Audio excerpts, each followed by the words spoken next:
Hoping for the hope out there. Yeah, well, I am a Goldlewis fan, and right now we have True. Coach Steve versus Ant, with Coach Steve rocking the Goldlewis here, the big boy himself, Fat Millia up against Millia. And Goldlewis fans are eating right now, too. I don't know if you guys saw, or if you saw the Twitter last week about how people were downplaying some of this Goldlewis stuff, but he's been kicking people's rocks all week long. Yeah, there's a lot of interesting tech that has come out for him, but right now, Coach Steve's going to have to deal with the pressure here from Ant, just kind of ducking and diving, getting away. There's the counter hit, but back up. Didn't want to get hit by that drone. This feels like such a super bad matchup too sometimes, the Millia, because if Goldlewis ever gets control, it's almost over, right? Like, it can feel so bad. Right now, we're actually seeing the Millia work out very well, but I don't think that's the standard right now. Granted, we don't see a lot of Millias these days.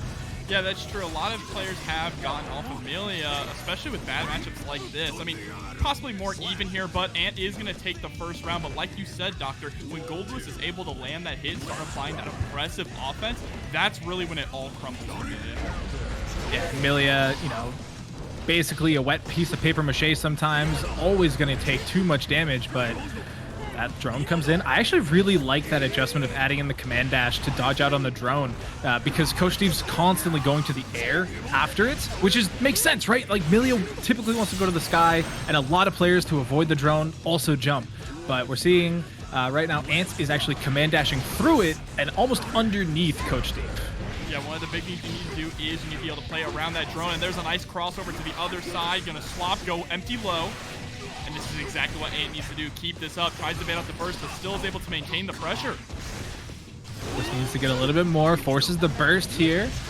Oh, but that's going to hurt. Oh, doesn't get much more after that. Just trying to set up the corner combo. But great YRC to buy space. Just staying at that far slash range. Runs in to try and go for the standing low there. There's the PRC to try and catch, but the compel allows Ant to escape. Not unscathed, though. And there comes the drone. But look at the adjustment. Look at the adjustment from Coach Steve. Just stayed on the ground, didn't try and force a combat, but now that side swap comes in, it's Millia time. This is a dangerous position, but Ant actually giving up the advantage here. Now the tables are turned. There's the air throw into the drone. You can't burst there. Did they even touch the drone before the burst? I don't think they did. They did. I think they did. I think they landed right on the drone and immediately bursted, but that is a burst-safe route. Hate to see it. Simply hate to see it. And Coach Steve literally just pulling it out there, all because Ant just kind of gave up the pressure there towards the end, which I understand, right? You feel like it's the end of your turn, you want to back up, play a little bit more neutral, but Coach Steve capitalizing on the opportunity there. And sometimes you just have to risk it. And I'm really liking the adjustments on adjustments so far. You know, Coach Steve recognizing the command dash usage, but we're also seeing a lot more JD coming out of them as well. And I say a lot more coming out, but like that's what Goldlewis is known for. But also I'm trying to think about it. I'm like, what does Millia actually do to contest that normal? I don't think she really has much. She kind of just has to deal with it, right? She could probably try and go for close slash to hit it before it comes out, but that is easier said than done. That normal actually got buffed in the last patch as well. But right now, Ant doing a really good job of just locking Goldlewis down. That's the main thing, right? You just want to not allow Goldlewis to play the game, keep him locked down, keep him in the open semi. Yeah, and Goldlewis, you know, not the tankiest character in the game, but does require a lot of work from Millia. You gotta get like 8 to 9 touches sometimes, it feels like, and you're just not always, you know, gonna get that many touches when you explode in 3 to 4. That was a great run-up 2K there. Stuffed out the startup of a Behemoth Typhoon. Is going to get the corner pressure, setting up the Oki. DK Bad Moon just to open him up. Forces out the Gold Burst, too. This is a move that we don't see all that often these days. Sets up the orbital laser. Nice little 5P interrupt, though. That does buy space. Oh, Ant's able to block the fuzzy JK this time. Gets the counter hit. Close slash. Ant is looking in control right now. Just sticking to Coach Steve like glue, and that is exactly what you need to do in this matchup. Yeah, Coach Steve not really finding any opportunity to bust out of these sequences. We haven't seen the reversal overdrive yet. We've only seen that one orbital strike come through. So I think they still have some tools in the kit of Goldlewis that they can work with here and start pulling out. But it's up to them to actually get, you know, control of them and use those tools. Yeah, and one of the more difficult things, too, about Ant, the way Ant has changed it up and is just stuck to Coach Steve instead of playing footsies, is Goldlewis doesn't have the greatest options that poke you, like to push you off of him, right? He has the universal mechanics like FD, but really his go-to button is 2P. And if you know that it's 2P or 2K, you can play around that. Yeah, and even then, like, yeah, those are really some of his best defensive options. But we see a lot of that usually. Gets the side swap, just runs into the drone. I think they tried to command dash and just didn't get the right input they were hoping for. But that is the type of round you can expect when Coach Steve actually gets to play the game. Oh, and actually goes for the 5K there at round start. Nice run up 2K from Ant, but there's the goal burst. Doesn't want to hold the mix up. Back is up against the wall, but has so much mirror to work with, and you dashed. Oh, was able to block. They dashed. Definitely not going to work out that time. Back to the wall. Here we go. You got to block. I like the FD. Even challenging the Behemoth Typhoon there with the 2P. That's not something a lot of players are willing to risk because you explode if you mess up the timing. But I like that because that's the kind of risks you have to take in this matchup as Millia to really get out of those sticky situations. There's a nice cross-up. Tries to go for the double overhead. Resets the pressure. Nobody wants to block against Goldlewis. They do too much FD shit. That's really the problem.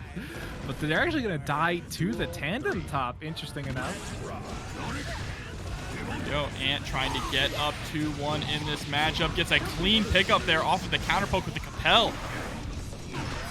I love the patience trying to bait out the burst there. He's going to get the wall break with it. Decides not to overdrive, though, for the bonus Oki. I guess you don't really need it, but he does get the blue RC landing right in the tandem top after the burst. That's not going to be enough to kill because it is Goldlewis after all. But this time you get the safe jump. Oh, and the double cross up there. You love to see it. Ant is going to go up 2-1 here in this set. The very first set of the night and extremely competitive. And nobody was blocking that mix-up either, just free. There was, like, the double overhead came out, and everything after that was just a sealed deal. Like, you were not having a good time at any point there. But, yeah, this is looking really good for Ant. I actually don't know what I need to see more from Coach Steve, because, like you said, the types of risks that Ant is pulling out, like that 2P especially, in defensive situations are really eating up a lot of what Goldlewis players kind of just get away with. And so now you actually have to play the game. Now you actually can't play just Goldlewis. On there, getting crossed up again. Actually went for the wake up 2K in that option. Gets the close slash, just forces the burst from Ant. The drone is out now. Gonna dissipate, but it doesn't matter. Still gonna get the nice little sequence. OTGs even. Oh, wow. Trying to go for some kind of a mix up there, but Ant ready with the throw, and there's a beautiful 2P, gets the big old overhead Behemoth Typhoon, and that's going to be a quick round. Sometimes 2P just works, chat. It's a really good normal. But up back JD. It's going to work out a lot of the time, all the time. And we're seeing Coach Steve go to the air a lot more again, at least as an attempt. And it's because they're losing the ground, right? Like, their normals aren't fast enough, the Behemoth Typhoon's not fast enough, but if they take to the skies, they control such an orbit around the actual Goldlewis, hitbox because of the Behemoth Typhoon that Ant can't really approach in the sky. Oh, and there's another 2P wake-up press from Coach Steve, but Ant was ready with the block. And just the raw bad moon there, gonna be able to take this round. Now sitting at set point, I would love to see Coach Steve utilize 6P a little bit more. Goldlewis has a real 6P now, especially with how much Ant is going for those IED pressure resets. I mean, sometimes it's just unreactable, right? Like, the TK bad moon is really tough to see, but nice little response to that command dash coming in here from Coach Steve. Plus lots of FD being spent, the JD, nothing after it. Well, that was really nice. Gonna break the wall here. Coach Steve looking in a much better position. Oh, nearly gets the whip punish there from Ant, though. And get out of the sky. See you dash multiple times? Not just 2P. Stay on the ground, please. I'm begging you. 2P Stop attacking me. Kind of a nasty anti-air. It works way better than you would think. Yeah, that's actually fairly true. And that's also true for multiple characters in the game, if you think about it. Like, there's a lot of characters that have a fairly decent 2P. It's, like, reminiscent of, like, poison crouching medium punch. Well, actually, I think a lot of characters in Street Fighter originally had 2P anti-airs as well. They got nerfed out, I guess. But I remember the Ryu 5P anti-air. I mean, yeah, if it works, why not, right? But Those days are gone. Now everybody has to actually anti-air.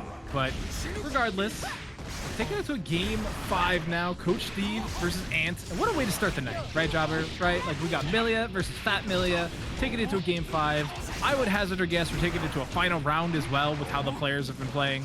So let's see what we get. Yeah, Coach Steve is trying to find some ground to gain here, but Ant starting off really strong with that whiff punish at the very beginning of the round here. The JD, though, forcing the burst to stay aggressive. Do so much. There's that drone again. Oh, the Compel, great air option. I've recently learned it gives you lower body invulnerability because somehow that slipped my mind, but yeah, it's just absolutely nasty here, and here we go. Ant now sitting at set point here in our first match of the night. Tries to go for the run-up throw there, but Coach Steve ready to answer with the 2P. Gonna get a big combo off the wall, but misses the next Behemoth Typhoon. That's all right, though. Still gets the confirm. Doesn't go for the super, actually. I think I might kill too, honestly, with how much damage Goldlewis could do. You really get in there and churn the butter, but the JD up back, it's all it takes. And look at this, Jobber. We're going to a game 5, final round between these two. Coach Steve is going to grab first blood. Oh, but the anti-air way up north there with the close slash. Pulls in. I love the way that Coach Steve is now just trying to play with JD as a counter poke option, right? Just that jump back JD over and over. He'll pick up. Close slash this time. Does it splat though? It doesn't. No, opted not to go for the wall break, but Behemoth. Usually got hit. Down with the system, not Behemoth. Excuse me. And we actually don't. Yeah, I was gonna say we didn't get a meaty drone or anything like that. Gets the air-to-air slash as well. That should splat. No, the Compel missed. And Forced out the burst. But can't afford to get touched here. Drone is gone. Has to wait for that security gauge to come back. Danger zone entered for Millia. What was that? That's from the back, baby. The Behemoth Typhoon coming in. Coach Steve gonna take it 3-2 over Ant in the first match of the night. What a way to start off TNS here. Monday Night Strive. You had an Alexa command, right? Like, Alexa, use Matcherino code. Like, maybe that would be easier, but I don't think we're there yet, chat. So, either way, heading into our next matchup, we got Wabunga versus Squidlye. And Wabunga doing Nagoryuki things, if I'm being honest with you. Just pushing buttons. That's a powerful name, too, Wabunga here. Gets the bite, goes straight into the fast RC combo. I like to confirm, and the 6H. Massive damage here in the corner. Has that positive bonus on deck. Be able to get some good space here with the overdrive, but there's a lot of room to claw back from here for Squidlye, especially against Nagoryuki. Nice interrupt on the 5D. Gets the throw. All right, they're actually making it happen. The problem here, though, is Wabunga is sitting on about 75 meter. There's the PRC, gets the throw, puts the face to dirt, and takes the first round. Yeah, that's never a good round, to be sure, but it is. I don't know, man. Nagoryuki's just so good. I watch this character and I'm just like, this is the best character in the game. Like, I don't see anybody else competing like this. I don't see anybody warping to play against them so much. Hey, don't count May out. She does have that big anchor here. Also has 50 meter. Gets the big counter hit 6H here. Should be able to break the wall, but swap sides in the burst. Wabunga can steal this all away. Counter hit comes in as well, and I think you're actually dead. Right into the overdrive. The burst just came out. There it is. All right. Good burst. Sometimes it feels a little risky, but as you're better. Blood pop. So unfortunate. The two most optimal punishes you can get for the blood pop is the command grab options that a lot of the characters have, or just full charge dust if there's no burst available, right? Like, that was insanity that they had that much time to run up and actually confirm with that. Yeah, right now, Squidlye just keeping Wabunga locked down in the corner, charging up that 6H a little too long, though. Another 2S poke out.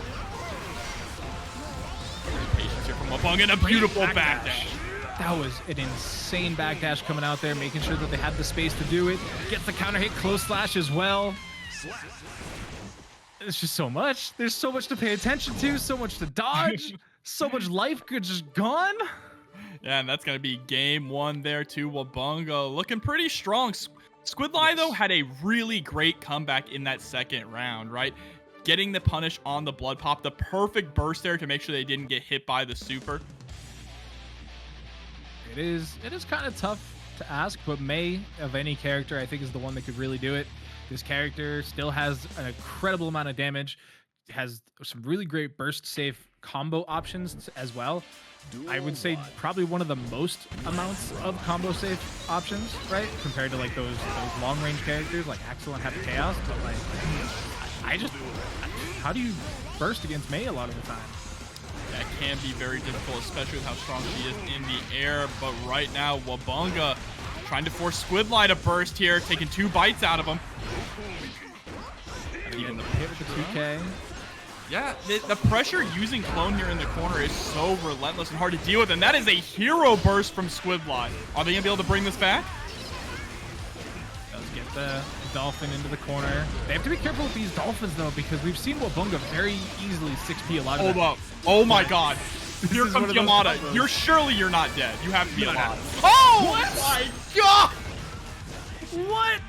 I was fully convinced we were alive. Nagoryuki has the highest effective health pool of any character in the entire game. Oh my lord! I'm starstruck. I am at a loss for words. Wabunga is not phased though, immediately putting the pressure back onto Squidlye here and closing out this round, nearly closing it out here, but instead went for the DP instead of the 6H to break the wall, gets the 2S, and that'll do it. Gets the trip to... I'm still lost. I'm still at a loss for words. I want to see Squidlye do that again. I want to see Mei come back in prominence, fight back against the samurai of the grounded order with the 6P. I think Wabunga took that round personally here. Gets tossed into the corner though. I know I would, honestly. All right, first stay alive. There's the overhead kiss. Yeah, there's the throw. Oh, the wall breaking a little early. But what can you do on the other side? Oh my god. We're dealing with a level 2 Nagoryuki. She can't do it. Yeah, no, and that's going to be 2-0 here now for Wabunga. What a hell of a round, though. That one confirm off of a counter hit 6H with a ton of risk on deck. Squidlye was able to nearly just one-touch kill Nagoryuki. There really wasn't anything left. You're right. Like, it was pretty much a TOD for all intents and purposes, but they managed to hold on. Oh man, We're gonna need more of that though if Squidlye wants to be able to take this back 3-0. Yeah, I mean, with how much damage Nagoryuki can really take out of any given round, I think the biggest problem we're seeing here for Squidlye is just the type of ranges that Wabunga's been able to operate in, right? Like whether they're at the 1 level blood or the 2 level blood, like they just have these incredibly long normals that trip up a lot of what the Mei's been trying to do. And it's scary to go to the sky to try and dodge out on those because of the anti-air options of Nagoryuki. Yeah, but right now, Squidlye's doing a really good job of mixing up the options here in the corner. Got a little too aggressive, though, with that IAD, putting their back up against the wall. And this is where things could crumble, but is able to avoid the bite. Goes low, isn't able to get the confirm. Is this going to be a punish? Nope, not quite. Nice little block coming in there. Has corner control, goes for the fast RC overhead. The micro dashes coming in here from Wabunga have been super clean. Just slipping right out from under a lot of these air approaches in the corner, really causing problems, I will say. I love the use of the up dolphin, though, for maneuverability. Wabunga, once again, putting Squidlye in a familiar place where their option's going to be to escape. Here comes the bite. UP into the 3K, but nice backdash on the throw attempt. Oh, 5D. Oh, no. Nope, still alive here, thanks to the RC. Well, that RC doesn't do any scaling now, so I guess it's just the natural scaling plus the guts of Mei, because she's not on the lower end, right? I think she's 3. Oh, she is a high-end guts character. All Japanese characters have big guts. Yeah, I mean, Anji sitting at the only level 5 guts, but gets the trade set point now here for Wabunga. And this could be a 3-0, but like, I don't know, it looked dominant and then it didn't look so dominant, right? Like this has been, Squidlye adapting fairly well, trying to get back into it. It's just that I don't think they have the best answer for these Nago normals. They have some incredible confirms though. Look at that, right off of an anti-air here. Gonna be able to get the positive bonus, but just gets clipped by the anti-air close slash. Hate to see it. You certainly do. BRCs just trying to get defensive. I like that they actually slip under the attempt from Wabunga there. Caught? That's crazy. Gets the confirm with the blue beat combo, breaks the wall, and Squidlye stays alive for one more game. All right, I want to see Squidlye bring it back. I want to see more of these May combos because they've got some fancy stuff that I haven't necessarily seen before. So as you can see on your screen chat, people are redeeming those Matcherino codes. That could be you. That could be your profile picture. Why aren't you letting it be you? All you have to do is exclamation point Matcherino in the chat to bring that up. And look, Doctor, I'm gonna say it. May's got the sauce, all right? May does have sauce. She's I'm not gonna lie got to you. Sauce. Who would have thought coming into Strive that she would have had sauce, right? But she does. Who would have thought she would have sauce? Who in their right mind, right? But here we go. Another, the 2P into 3K little bust out combo. We've seen it a couple times now here from Squidlye. And it's just tough because they don't really get anything afterwards, right? The 3K comes out, they get the knockdown, but they're not close enough to get anything off of it. And we've already seen the backdash option from Wabunga get them out of a lot of danger. Yeah, but Squidlye is starting to capitalize on that, changing up the timing there of the charges on the 6H just to keep Wabunga on their toes. Pressure is still on, gets clipped by the clone, going straight into the super here. It's gonna break the wall, but we're still alive. The problem is you do get the safe jump here. Oh, but I love the BRC. Still got trapped by that 2K though, and once you get hit and block stun becomes a problem, there's not a whole lot of options left for you. And that fast 5D putting in the work there, closing out the round. Wabunga now sitting at set point here. Great poke out though from Squidlye, just needs to figure out a way to escape the corner. And there it is. Oh, that's a huge counter hit, but still somehow hit by the burst. Beyblade is neutral. It's no longer plus, but look at how far those normals hit. Like, how are you as May supposed to slip in there somehow? You got to use those disjointed hitboxes that May has a ton of here. Gets the toss in the corner. OTG. Oh, they got the close touch, but they didn't believe. Doesn't matter. Even to close it out at the end. Stays strong, stays alive. Yeah, a little scrambly there, but Squidlye still has a chance to tie this up 2-2, and that's a good starter there with the JH. Takes him to the corner, gets the slash as well. And of course, it's Yamada gonna break the wall. Gonna get that hard knockdown and the positive bonus. Squidlye is looking really good. Wabunga has to spend burst soon if they want to stay in this. And there it is, the hard call out 5H punish. We are going to game 5. 2 game 5s in a row? Right off the bat? Right off the rip. They are taking no time to get into the action, and these players are hungry. They've seen everything ahead of them so far. They know who they may have to face in bracket, and they want to get to that point as fast as possible. Here we go, jumping into it. Is Squidlye going to be able to make that 3-0 comeback here, showing such great adaptation? One of the big things, honestly, is just their conversions. They are always able to convert off the strangest hits here, and that is carrying them a lot in the matchup. Yeah, that's one thing May players get to do a lot, right? Because they don't really have situations where they just get like full screen knockbacks, right? Like the only thing I think that, like I said, I haven't seen them really confirm off of is 2P, 2P, 3K. And that's because there isn't anything to do after that. But everything else, they get these nice little, chip sequences, chip combos. But then that happens. Oh, but that 5P press out does not want to get caught by the bite. Keeping the corner with the beach ball. Yeah, the jailing there with the beach ball has been super clean. I think you're blocking. No, you got hit throughout that 5K. Sending you back to the mid-screen, one-touch game. Blood is draining away. As I say that, it starts coming back up, but you always have to be aware of the 5 dust tap. Wabunga now on set point. And that's taking a few rounds here now for Wabunga. Squidlye starting off with the first blood here in this round, gets caught in the backdash thanks to the Beyblade. Squidlye is just so willing to counter poke against Nagoryuki, no fear, and that is really helping him out a lot here in this matchup. We're seeing them be able to, that was a attempt at a challenge there. But we're seeing Squidlye go for these air options, like after sequences, right? Like we saw the dolphin forward, the up dolphin, and then they were still airborne, so they're still pushing air normal. Gets hit overhead, actually challenges the clone attempt. Oh, and that's it. Wow. Okay, we're going to final game, final round. That's crazy. Actually insanity to be able to consistently punish Blood Pop with dust. And Squidlye was able to get out of that round with burst on deck, so got to burst early there, but then jumped straight into a 6P. This could be bad. The rest of the combo follows through, and damage is looking really strong here for Wabunga. Got the clone flow slash for the sequence. That time you're going to get hit. I don't feel good about this one. Wall break damage. I think you're dead. Oh, yeah, you're dead. The extra wall break damage will do it there.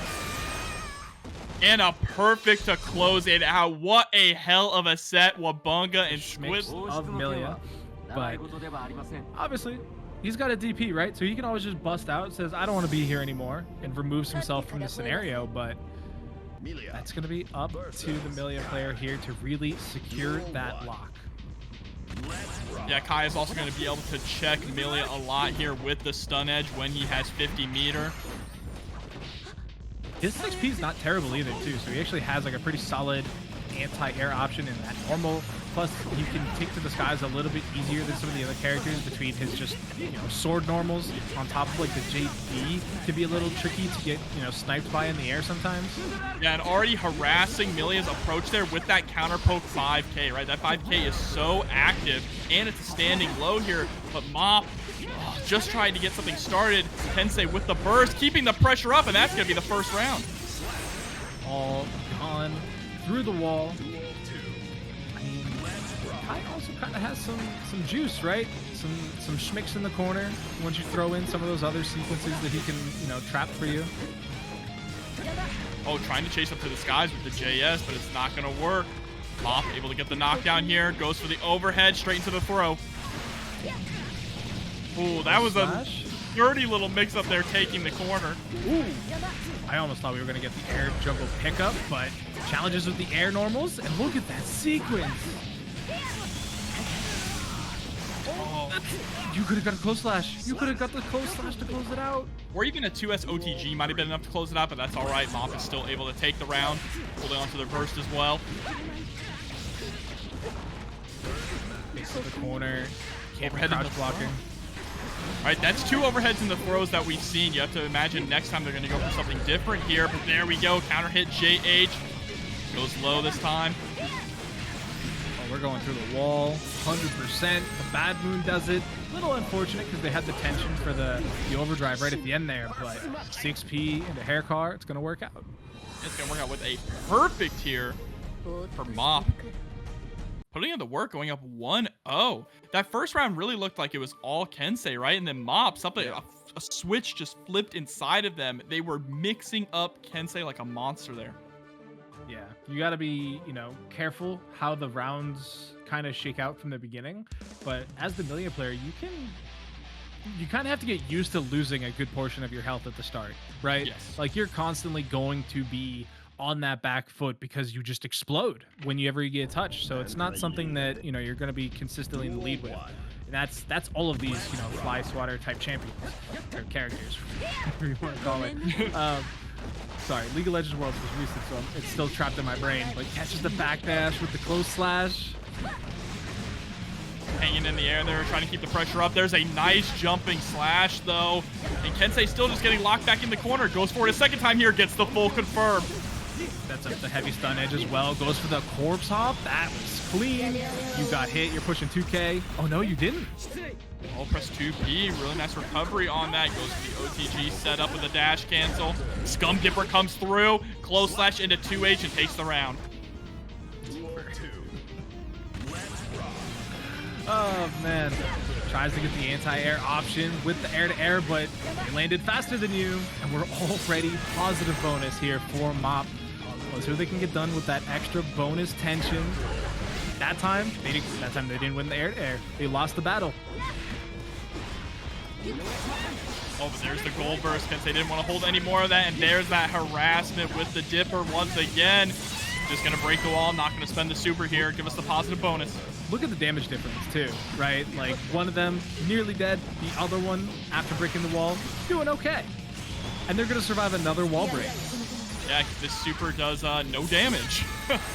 Which one actually does less though is the question, because they're both terrible when it comes to damage. Oh, I think Wings does less damage, I want to say. We'll Here we look up go. in a minute when we get a chance, but now that this approach is coming on, that's that Kai Kiske type of mix you get to deal with. Oh, stopped blocking there. Interesting. Got hit by the super. I wouldn't know why. The overdrive was already out. You knew it was coming. Oh, goes for the delayed overhead this time, breaking the wall with a fully charged 5D. Nice little life lead they've built up for them so far. Shock states applied, but they win the air-to-air battle once again. That was crazy. They actually beat the arc. Goes to the RC because they want to hold on to the corner positioning. I love that option. And now the super's going to be able to close out the round this time. Now there's no chance you survive that one. Great decision making there from Mop to spend the 50 meter, go into the Lust Shaker, make sure you maintain that corner positioning there. Don't allow Kensei to escape, and now they are up 2-0. Let's see. So Winger does 20 times 5 plus 60. Or is that prorated 60? Ew, math. And then Septum Voices does 20 times 2, comma 60. So it has to be plus 60, right? It does damage. Not good damage, but it technically does damage, you're right. Oh, and Kensei is trying so hard to chase Mop up into the air with that JS. It's just not working out anymore. No, the read has come in. The nice usage of the Capel to adjust the approach vector. That time was just an up back. We've also seen a couple different air normals come out from Mop too, right? We saw the JP earlier. That's a little risky, I think. Just command dashing past the normal with a Kai Kiske on the other side. Yeah, but Mop still has plenty of life to play around with here and is going to take that round with the super through the wall. Now sitting at set point.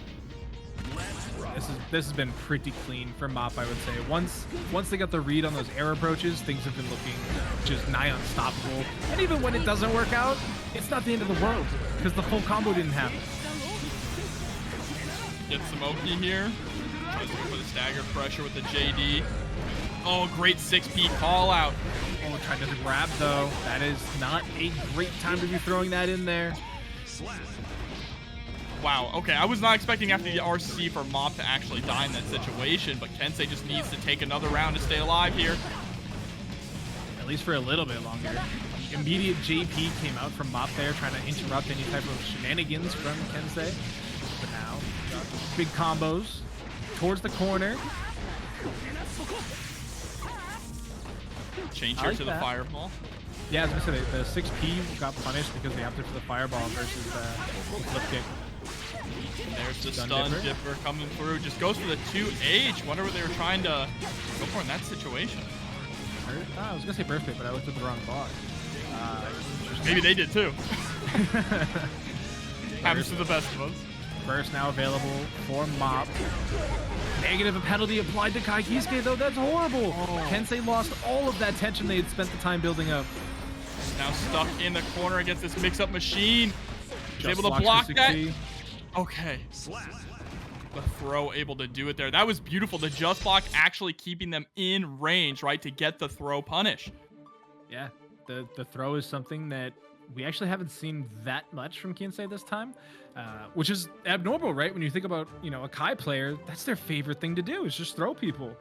It's a true combo to them. So we've actually seen more attempts out of it from Mop, because, which I guess makes sense, right? Millia players also love throw, but you can't tech in this game. This is not exactly a tech game. 38 frames of recovery on a whiff throw. So if you're caught teching, you're going to explode. That's why backdash is always a good option as well. Because it also blocks its normals, or dodges normals. Okay, chasing to the sky with the JS. This time gonna win it out. Has to keep Mop locked down in the corner, but the compel makes it so easy for Millia to escape. Heavy stun edge just gets hit by the air normals now. Oh, that was nice coming in from Kensei. I don't know how they expected to fully charge dust, but they read it right. Oh, gets hit low, though. Caught not watching their ankles. There's the swap to the other side. Nice jump back to avoid that situation. Red RC, again, no scaling, chat. So that's a big damage combo. Takes the wall break as well for the positive bonus. Oh, the jump back into the air dash backwards as well. What a pick up. I think that's enough. If you break the wall, it absolutely should be. There it is with a DP. You can always trust good old trusty Vapor Thrust to get the kill at the end. Trying to go for the run-up throw. Filthy Kai players, we know what you're trying to do. That timing on the approach punish, right there for Kensei. They're starting to get the reads, Jobber. They're starting to get it down. Not only the reads, but going for more jump back JS, right? Instead of the jump forward JS, which was getting them blown up here. Instead of jumping into Millia's attacks, we're jumping away from them. That's a really good change. Again that time, but Capel brings Mop to the other side. That was funky. Still able to get the pickup though. To the heavy stun edge, Oki. The plus frames from the Fudra arc, but Thumb Dipper. Doctor, another game 5. That's 3 in a row, chat. That means you have to support the Matcherino. That's how that works. Absolutely. Exclamation point Matchero in the chat to bring up that link. Get in there and use up those codes, everyone. We have 28 codes remaining out of 50. So in 3 matches, you all have already almost used up half of them. Let's get through the other half. This is crazy. 3 out of 5, 3 games in a row. Pretty solid stuff, I should say so myself. Love to see it. 4 duelists here trying to run a schedule, and everyone wants to fight for their lives, huh? Listen, we do not care for schedules here in Guilty Gear Land. Do you think any of the cast actually has a calendar? No. Nobody even can spell calendar in this world. Maybe Goldlewis, actually, I lied. As the Minister of Defense, he does kind of have to keep to a schedule at some point. Oh, but look at this scramble. Mob desperately trying to escape from the corner. Gets the counter hit close slash anti-air. Kensei's going to spend the aggressive burst. Oh, tried to slip backwards as well, but the heavy normal coming out of the sky from Mob covers both angles. 2 PP coming out. But the tandem top goes to the opposite side. This is going to be danger. Doesn't have the mirror to close this out. And wow. Kensei able to tech off the wall. Still That's in crazy. then.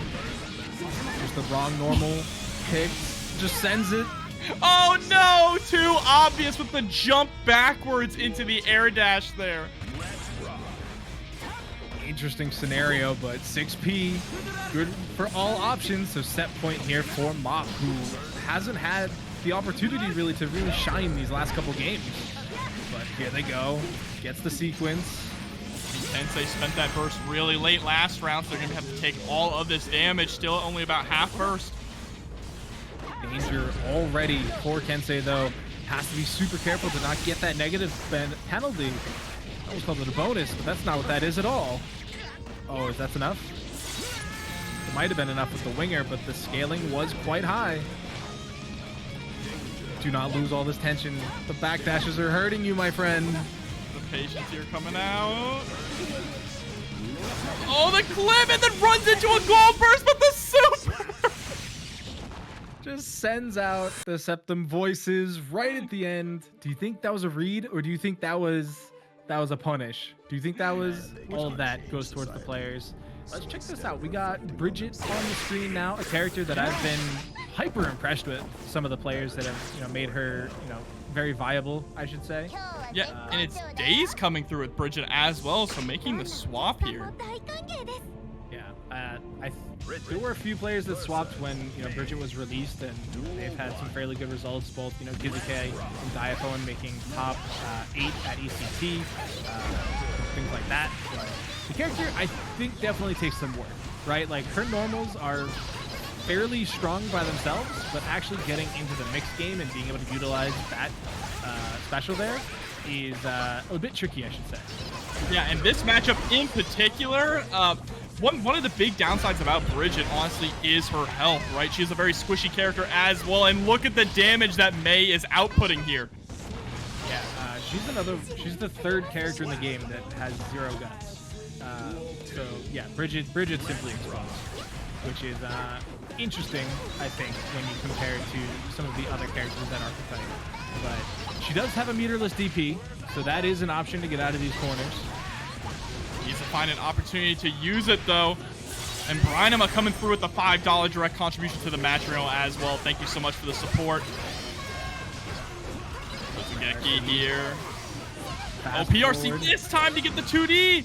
Oh my god, the early 6K there just to catch them low. I love it. Scary stuff playing against a Mei. They get so many things to do, and you don't. I mean, it's true. Mei is a character that is still incredibly strong, but kind of dropped off, right? A lot of people just went to other characters. They felt other characters were stronger, but now we're starting to see a little bit of a Mei resurgence. I think, in part, thanks to Slash. Slash coming through Evo and doing so well has made people reconsider picking up Mei again.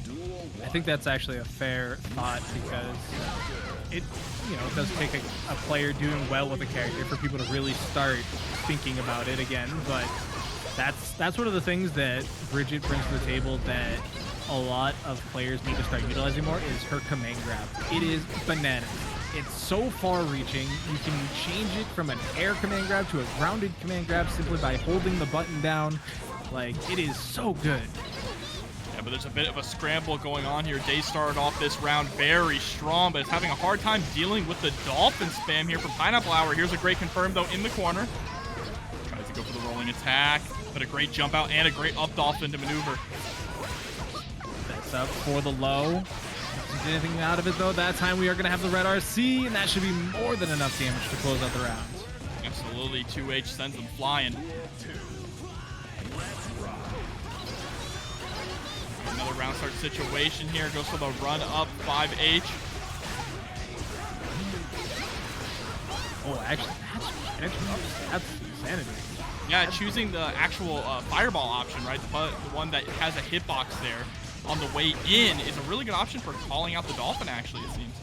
Yeah, I didn't realize that was how that interacted, but it's good to know for you Bridget players out there. Run up close slash, try to get the command grab, BRC to make it safe. Oh, tries to go for the rolling there, but dunks them right into the ground. Beautiful 6P on the up dolphin. Actually was able to take the corner here as well.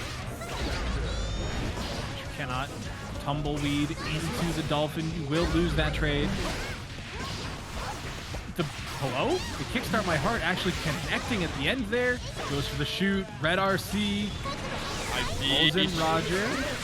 Straight to the Aura, and that's enough to close it out. I got a little nervous there at the end that the overdrive was going to be enough because the scaling looked quite ridiculous there, but it turns out Roger does some good damage.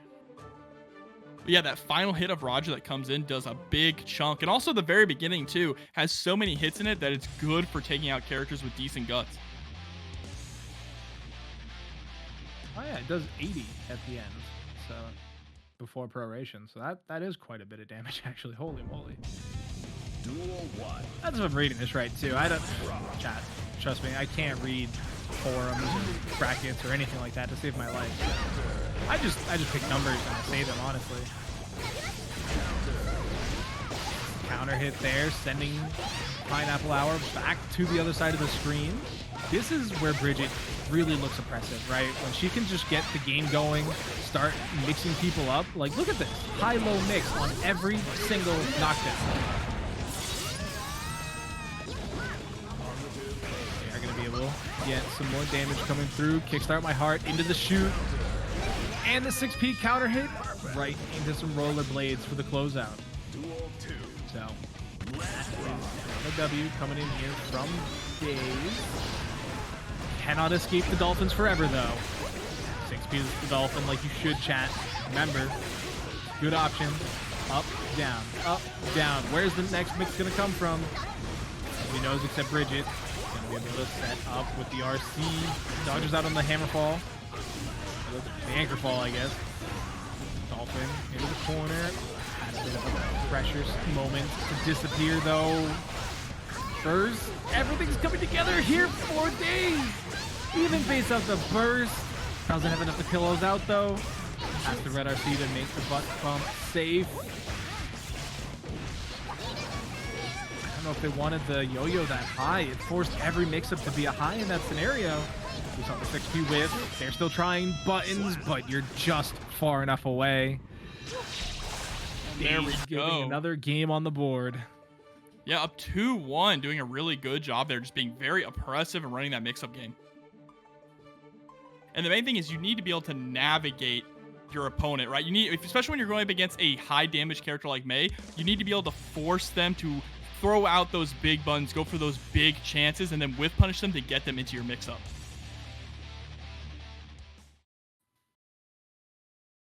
So much mix. You only get hype from Daze.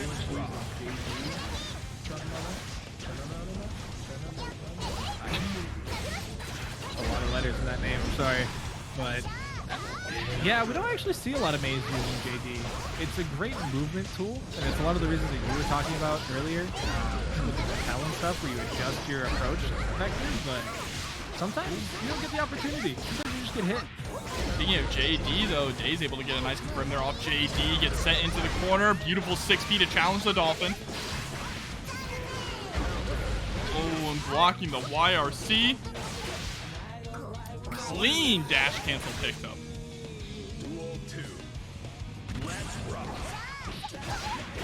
This is set point now for Daze.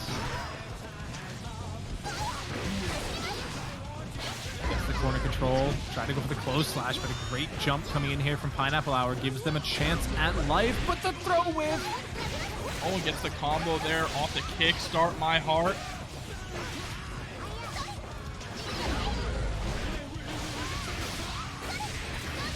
Oh, this is, I think that's it. Comes in for the, oh no! Not quite. Oh no! Oh, and the toss still in this. Look at this 6H just keeping the pressure on, and the 6P is going to beat out the Dolphin there. And that was a yeah for now. We'll see if they make the swap like many others have, but this is also another one of those tough matchups, right? Where it's like, as soon as you get touched or you get locked down in the corner, you kind of just explode as Millia. And I don't think Ramlethal's air options are so terrible that, you know, she can't just overtake and, you know, overcome. But right now, we're seeing Yurikov get some pretty good solid mix-ins. And here it comes, able to get the empty low there. Hard knockdown in the corner. This is a really good position. Nice little RC mix coming through. Also, good solid selection from Solstice. The ship from Exit. That's an underrated one. Underrated. Here we go, harassing with that close slash into the 5K. Stagger pressure here with the 2K as well. Did you just die here? Oh no, we go for the Mortabato. Takes him through the wall, gets the positive bonus and the safe jump. Oh, what a jump out, though, from Yurikov. Incredible escape, but Solstice is sitting at nearly 100 meters. There it is. You have to watch out for that wake-up super. There it is, the PRC to make it safe because of the tandem top, though. Still has to block. 100 meter spend, and you got nothing out of it.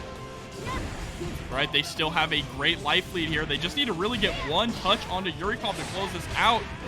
What a clap! Yurikov forced to spin the burst. Gets the PRC after the 214 as well, but just goes for the one Rekka, trying to keep it as safe as possible. Forward throw, tandem top. Forward throw, tandem top. Oh, gets the overhead.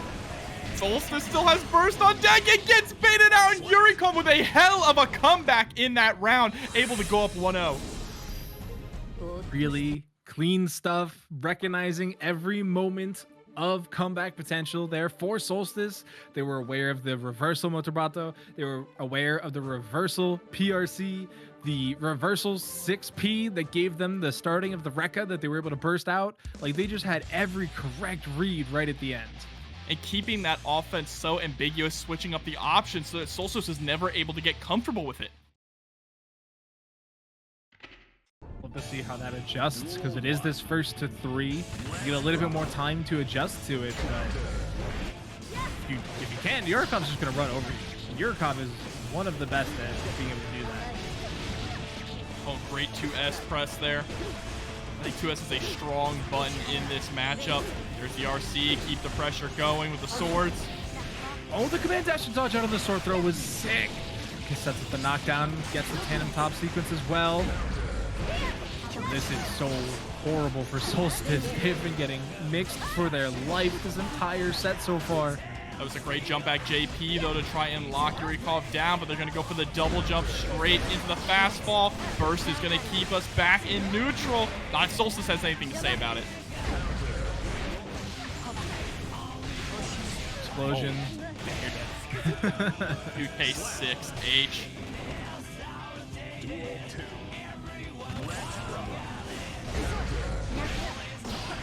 That was... I actually really love that round star option, right? Goes in for the close slash and is immediately already buffering the 6P just in case Yurikov jumped out of it.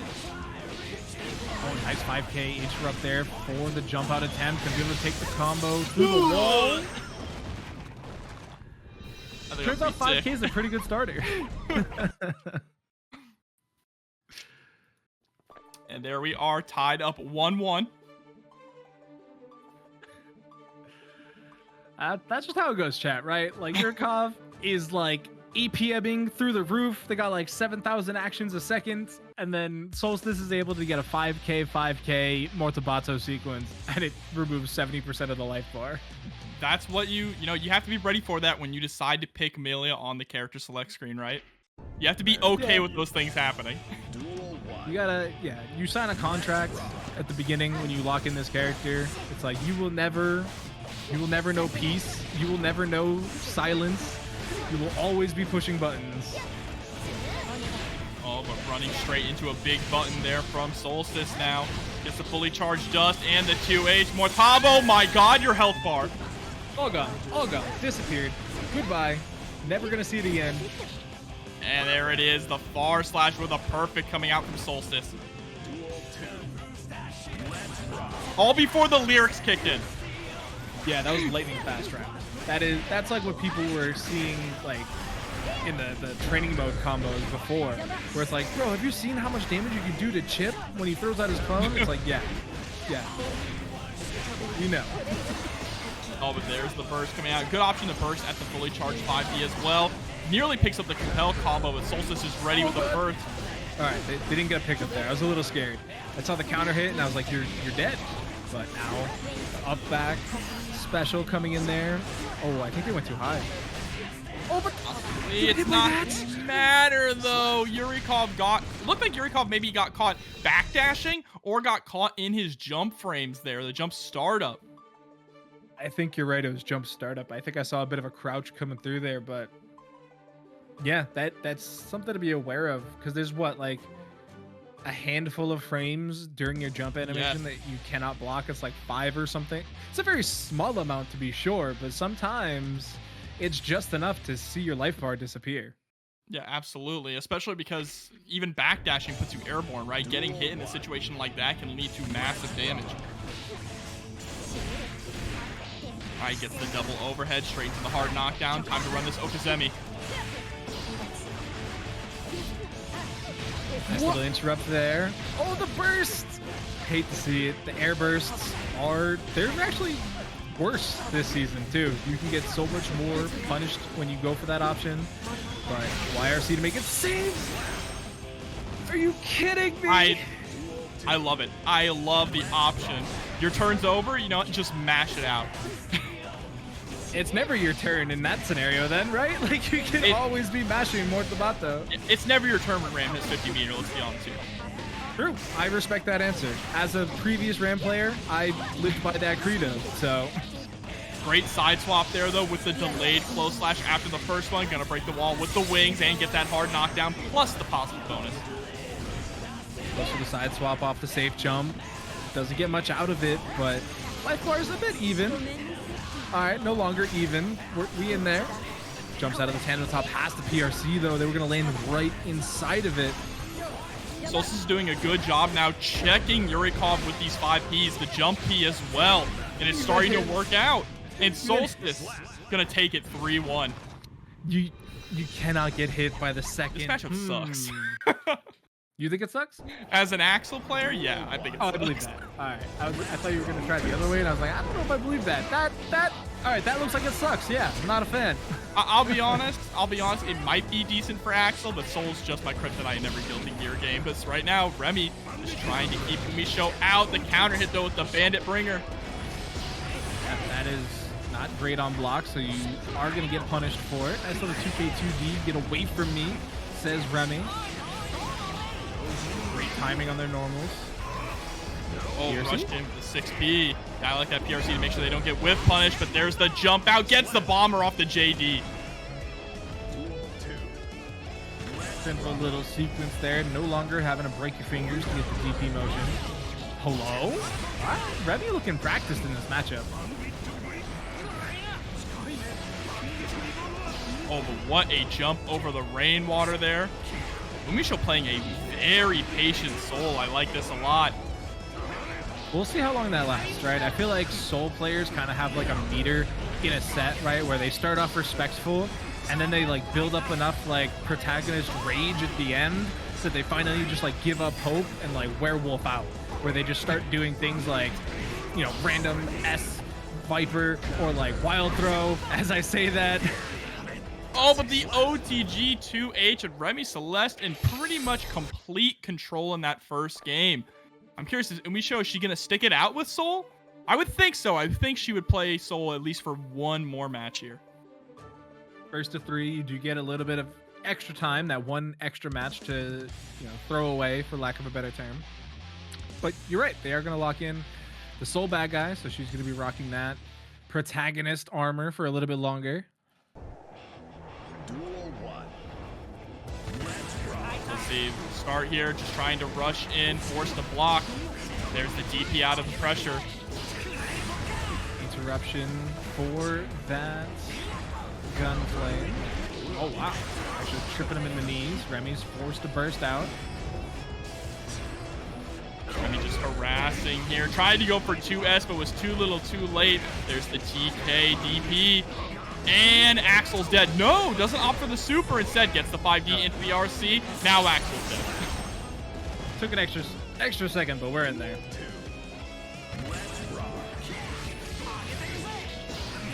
Ringwood punish there on the 2S attempt. Yeah, we're seeing lots of cherry bomb after the resistance from Remi. You know, they don't really want to, you know, pull the snail and bring Umisho closer to them, because then you got to deal with Soul bad guy pressure. But the cherry bombs are working, right? Remi or Umisho's not respecting, you know, the attempt after the Rasengan. Yeah, and there is a perfect coming out from Remi, the Rasengan. Is that what you said? Yeah, at the end. I respect that. I respect that. But it's a great option, right? Like, it keeps you backwards, does apply a bit of chip, lots of good pressure, but we'll have to start seeing how Umisho's Soul combos are. That's a huge starter there. But can we roll it back? Did you see that 2P to beat out 6S? That was insane. And Remi is just doing a good job of weaving in and out of these different ranges, right? There's a great backdash into the 2K2D. A lot of harassment, too, with far slash we're seeing. I really don't know how long Umisho has been practicing the Soul bad guy, but you know for a 1000% fact, Remi has a ton of practice in this matchup. Like, there are so many great online Soul players. Yeah, and Soul, when the game first released, right, was just the dominant character in so many tournaments in Season 1. So most people who play this game, at least in a really competitive level, know how to fight Soul at this point. And the character has changed over the course of the recent patches, but fundamentally, he is still the same. And still the same game plan when you're fighting against him. Yeah, like, I don't think, like, a lot of his starters have really changed, right? Like, you're still going to be doing a lot of the same, you know, close slash starter combos. It's just that the combo routes have changed a little bit. Some of the anti-air options have changed a little bit. But either way, we're done with the experiments. Has changed as well. Umisho coming through. She finally picks Happy Chaos here. And I still think this is a relatively decent matchup for Axel, right? Axel has the range here to be able to actually poke out Happy Chaos. The tough part is that the sickles have travel time, right? Whereas, you know, gunshot is pretty much hit scan. So if you are in a war, if you, even full screen, if the reticle is on you, you probably won't get a sickle there fast enough. But catches the backdash with that close slash. Nice little combo there, and gets the jump out attempt with the 5H. Remi gonna hold on to that tension as well. Didn't go for an overdrive or anything like that. Wants to stay safe. Maybe a YRC or a red RC to close out. 5P RC chases to the skies. No fly zone. Axel players are so good at air throws. They're so good at it. I don't know why, but they're all great at it. Counter. Remi's looking insanely good right now. Looking to take this potentially 3-0 over Umisho. Yeah, but here come these 5Ds. You have to watch out for the mix. Starting to lean into the throw game here. I gotta block and throw and tech. And teching is so scary, but it's the 5 does. Here comes the Davis X Machina. Gonna be able to close out this round, but Remi is still sitting at set point. Oh, I definitely agree with Lena. Delete Nago. I don't know where that came from, because we haven't seen a Nagoryuki on screen in a while, but yeah, delete that character. Chaos. Offensive burst here. Yeah, trying to keep Remi locked down in the corner. And no, wait. Even on block, you're fine. Just get the reload. The reload was the main intention there, because you don't get a lot of opportunities against Axel until you get the knockdown or the wall splat to actually reload because of those ranges that Axel works in. But apparently Umisho's really good at this character. Apparently. Yeah, really good. You see that at the end, actually going for the dash up forward close slash there to catch Remi Celeste in the backdash. The entire time with that Oki was being very meaty against Remi, right? With each of those setups. And then going, okay, I've been so meaty. I know you're going to try and backdash to get away from this, to go for a backdash throw. I've seen it before. Delays it with the run up and is able to take a round here. Take a game. Yeah, 2 rounds even. We'll have to see if Remi has the adjustments, because even against the Happy Chaos, they looked fairly good until the defense came into question. That was when things started to slip a little bit there for Remi. Their offense still looked great, but I like that they're finding these actually decent places to burst too, which is very difficult against Happy Chaos because you do spend so much time away from you.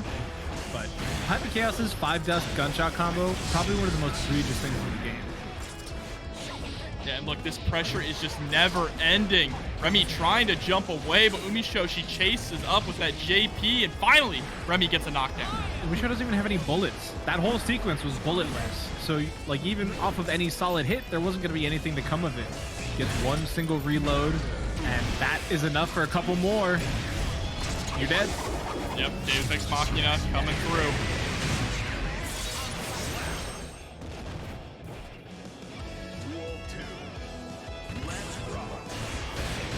Oh, nice whiff punish there. Remi trying to start off with 2K around start. IBFD. Oh, you got caught by the 2S? Oh, you got caught by everything else? Oh, no. Goes for the reel in here. Wants to put Umisho in the corner. Gonna be able to get this OTG.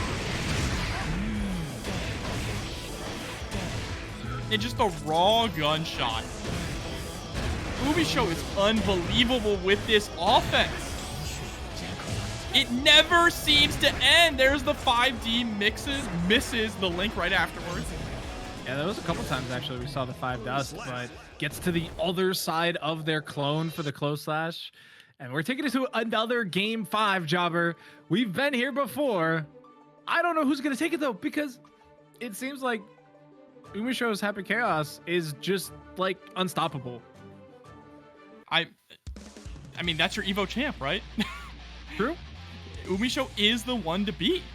She's just so strong, and there is no Happy Chaos on her level. Duel 1. Axel's not that great of a character. That's what we must do. The character does some stuff. The players that are still playing Axel have great results, and they get good stuff with it. But if we're just comparing power levels between these two characters, Happy Chaos is definitely a different tier. Well, if we're talking about lore, Axel's pretty tough. True, he's a time wizard, but like Fresh chaos start. is chaos incarnate. Oh, we're gonna get the Deus Ex Machina. Should be enough to kill. Not quite. The Magic Pixel, 1 HP remaining. And just gonna take your meter. Yeah, the chip is the real thing now. You have to be so careful.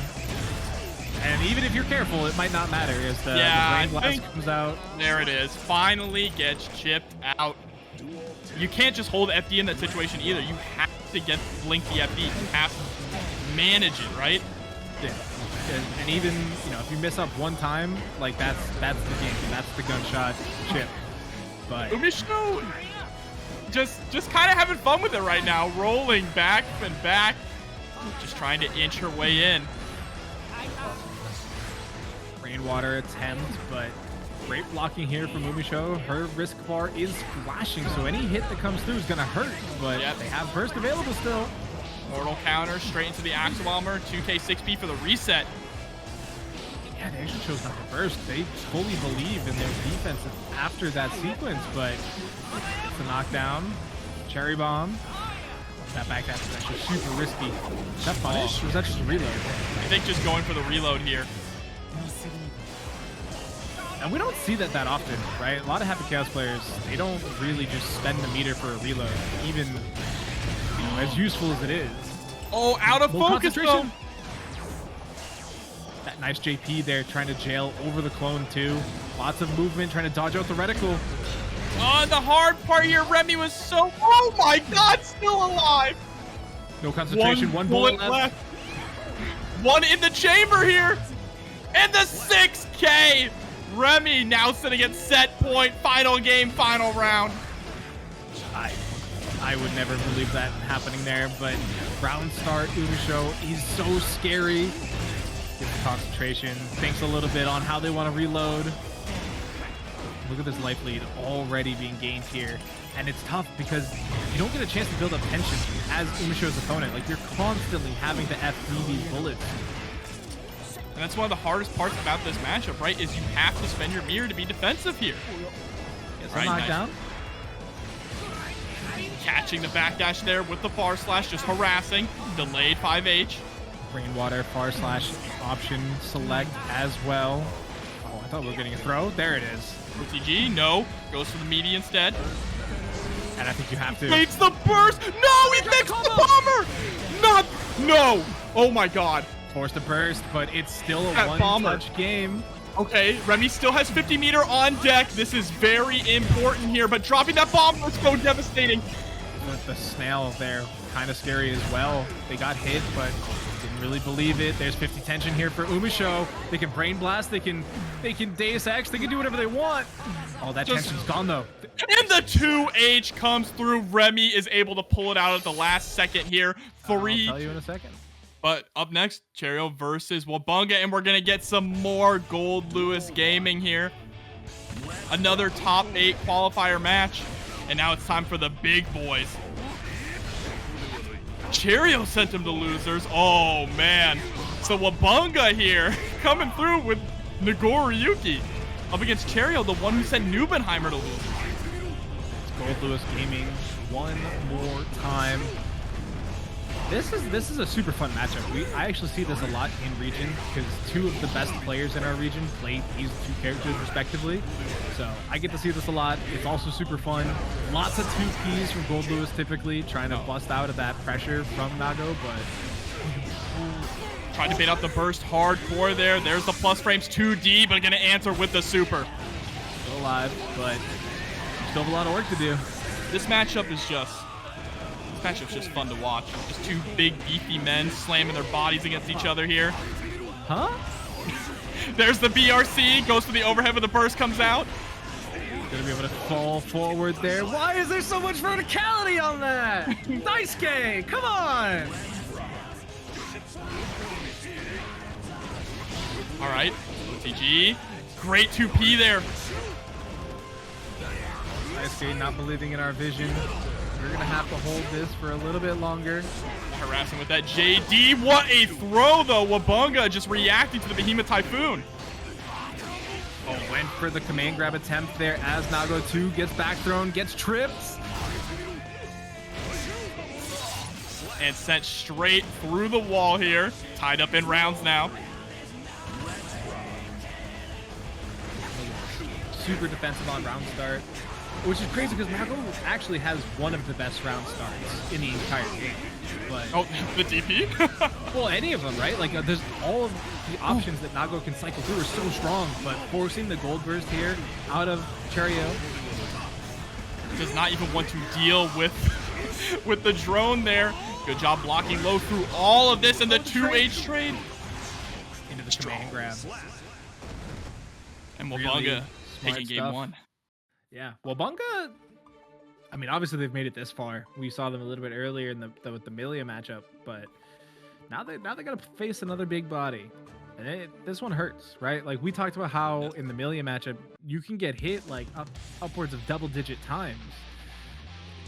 Goldlewis doesn't give you that opportunity. I mean, neither does Goldlewis. Yeah, I mean, neither does Nagoryuki, right? Well, yeah, but I was saying in terms of like as the Nagoryuki player, True. right? Like getting 9 chances at life versus say like 3. It's pretty meaningful difference there. But right now you can already see the knockdown scenarios. Oh, you got caught, you're dead. You're dead. Die next time. I respect it though, just trying to keep the pressure on. You have such a good life lead. Spending the meter wouldn't have killed, and the chip is gonna do it here though. This is just Fat Millia getting revenge for normal Millia. Oh. Keeps the pressure on, forcing the burst out early. Uh-oh, staring each other down here.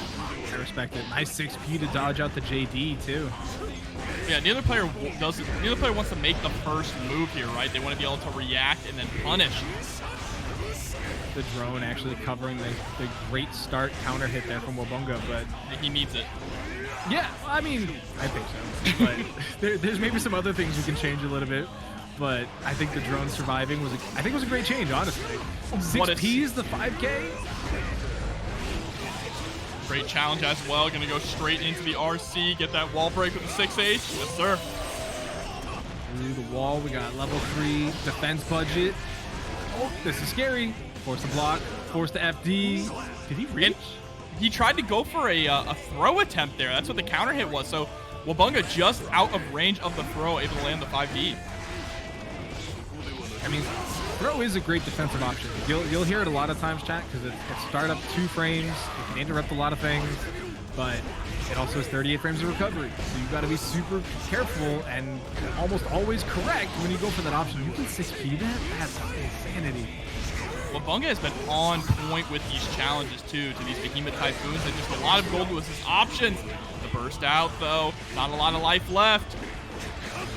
Look at the chip coming through here for Wabunga as well, trying to bait out a normal response, but oh no! Cheryo getting a little too greedy, trying to go for that grab attempt, and is gonna pay for Wabunga going up 2-0. The frame trappage coming in there from Wabunga has been so clean, making sure that they dip and dive in and out of the ranges of the normal attempts from the Goldlewis. But even then, Cheryo's just reaching. You can't be doing that in Guilty Gear. Like, you are going to get punished for it. Honestly, very surprised it wasn't just a button, right? Something like far slash or anything to just start establishing some pressure. I like that. Just dashing forward, interrupting whatever Goldlewis is going to attempt, 5P spam. But able to get out of the corner here, Cheryo. Looking to actually get a turn, honestly. That's their main search right now, is being able to play Guilty Gear instead of playing Block Simulator. Incredible backdash there. Actually goes for the OTG into the drone pressure. Oh, and the scooper. We haven't seen this option yet from Cheryo either, right? They have not gone for a reversal overdrive this entire set. They might have to if they want a chance at closing this out. Gets the burst. That is a hero burst if I've ever seen one. Oh, and the JH, though, going to come through. Wabunga now sitting at set point. One of the standout things about this set so far is just Wabunga's willingness to challenge Behemoth Typhoons. Yes. We've seen that from both of the anti-Goldlewis players today, right? Whether it's a 2P or a 2K or something like that, they take advantage of that time frame before the BT starts. Uh-oh, down with the system. We get the glasses break and you're dead. A lot of damage, chat. He's churning for sure. In the 5P anti-air, they're stuffing the startup of JD. Beautiful backdash into the 2P punish. Gets hit overhead. Run attempt just again. Is that you getting jailed into getting hit overhead? That's a smart read. Gets the anti-air option. Able to apply some pressure. Has to make the command grab safe with the PRC though. Oh, counter hit 6H. So much health. Go. Oh, You're dead. GG's. That's tough. You tried. You got hit by that 6H. And Takoyaki coming through with the $5 direct contribution. Thank you so much. Imagine next week's direct is just a 2.5-minute character trailer, and that's it. And it's not even like a move trailer. It's like one of the animated ones. That's kind of godlike. Oh, Daze, what are you doing? We wanted to see the brisket. I respect this. I respect this decision. Daze coming through with Giovanna here, especially against Ramlethal. Yeah, I know it's the smart move, but I mean, who doesn't love a good brisket, if we're being honest? But either way, we're going to get hit with that 5S from downtown, taking a trip to the other side of the wall. That was risky. Oh, counter hit 2H. Opts not to go for a combo and just run them as far as they possibly can to the corner. 2K though, just going to stick it out there. Even had the Wolf Slash afterwards ready, loaded, but that's actually really tough to deal with if you're not ready for it, right? Because you take the dash momentum into that 5S, and it hits multiple times, obviously. So you get hit by the second or the third one, it feels extra bad. Oh, but there's that 2H into the flip. It's gonna break the wall with the windshield wipers. Get that positive bonus on deck. Oh, but the footsies? Footsies sitting at 100-meter here. Yeah, the bonuses for the tension of Giovanna have been buffed, but still not the best. And now we get the full combo. 214 is going to be enough. Right into the next round here. And oh my god. Raw danger. Thank you. Raw danger coming through with the $5 direct contribution to the match arena. Now we got this corner control one more time for Solstice. Just abusing that P2 position. Nice little 6P to get out, but you're going to find yourself right back where you were. Drift back to try to bait out the burst, excuse me. Absolutely, and you're going to go for the Mortabo. Not enough to kill, unfortunately, here, but is going to get the hard knockdown into the safe jump. First finally comes out on Daze's side, and the 6P coming in perfectly there. Solstice is going to go up 1-0. Not only the 6P, but able to link into it right afterwards as well. Tough stuff there to deal with, but man, Solstice looking good. We saw them a little bit earlier as well, but they just continue to look strong. And Daze, I understand the swap to Giovanna, right? Giovanna can definitely harass Ramlethal a lot easier than Bridget can. But Solstice is so good at just getting out of these sticky situations here. And that 6P is doing a lot of work too. Yeah, that's one of those things that Giovanna can struggle with, is against a character with a really solid 6P.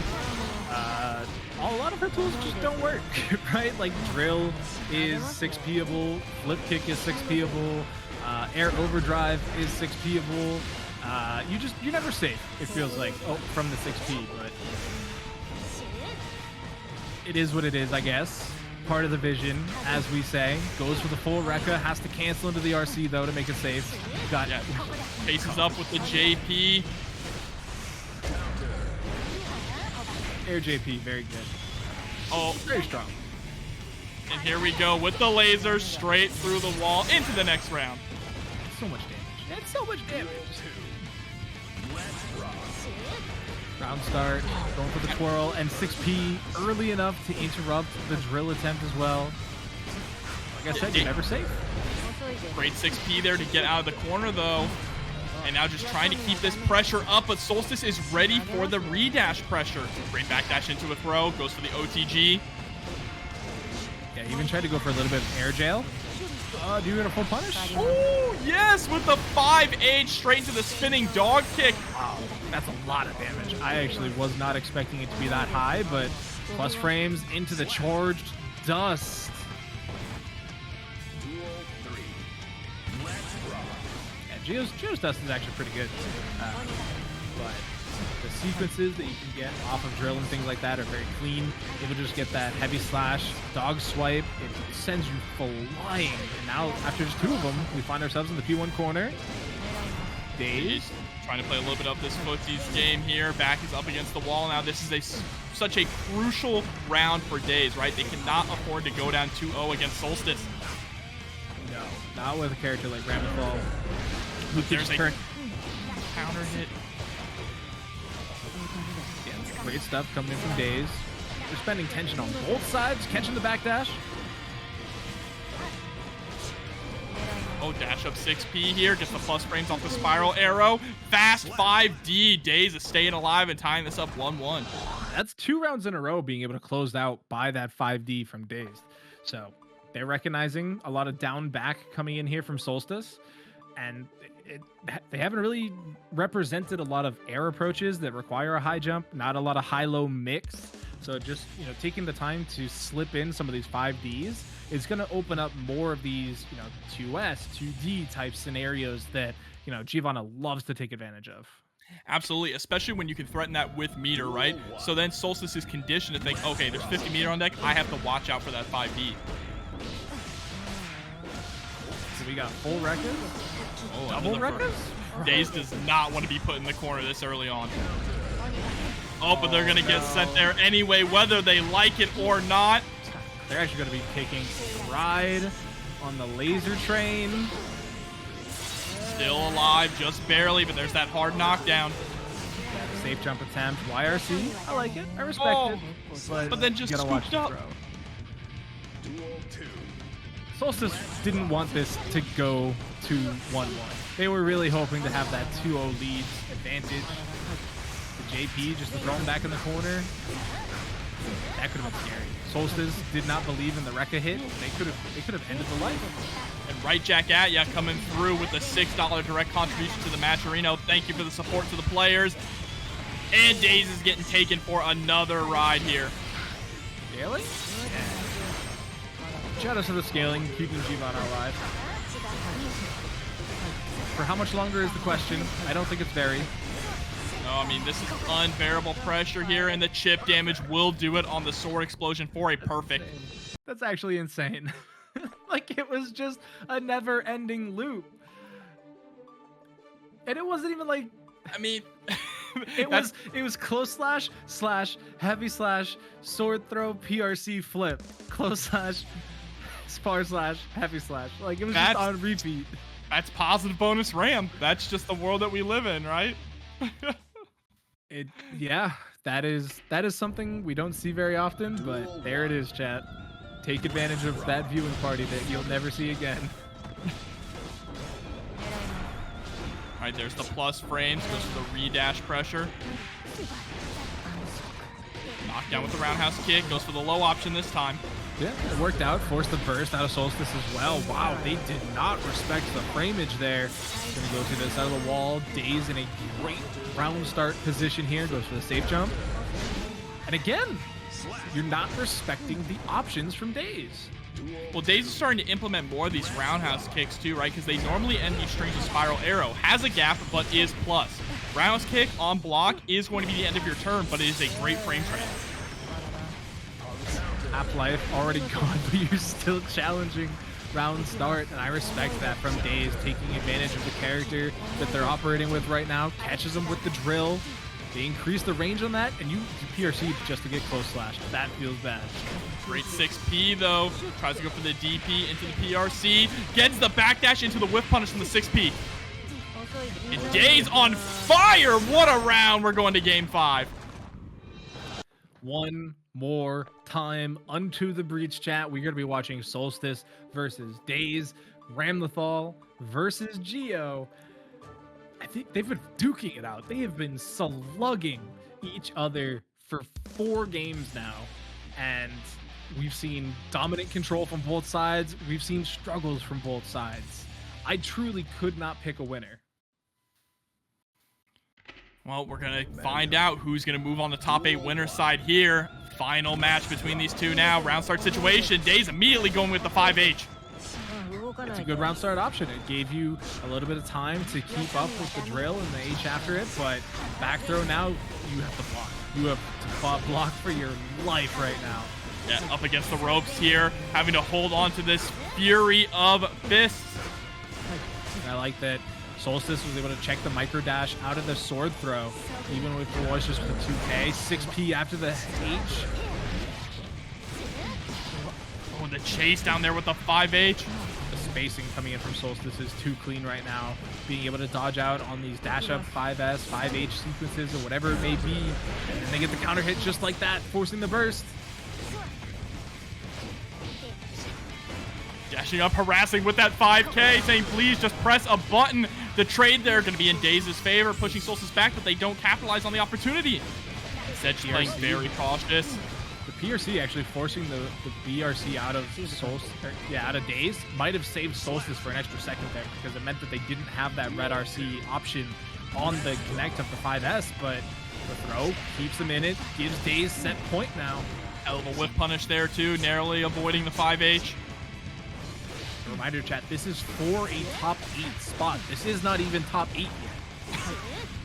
Crazy to think. Oh, but there's a big counter hit for Solstice now. As Daze locked down in the corner, lots of meter to work with as well, Doctor.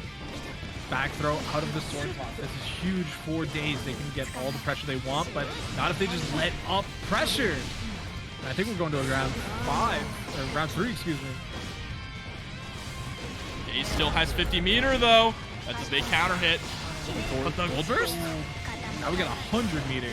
Oh my god, the fast dust. Here it is. Final game, final round once again.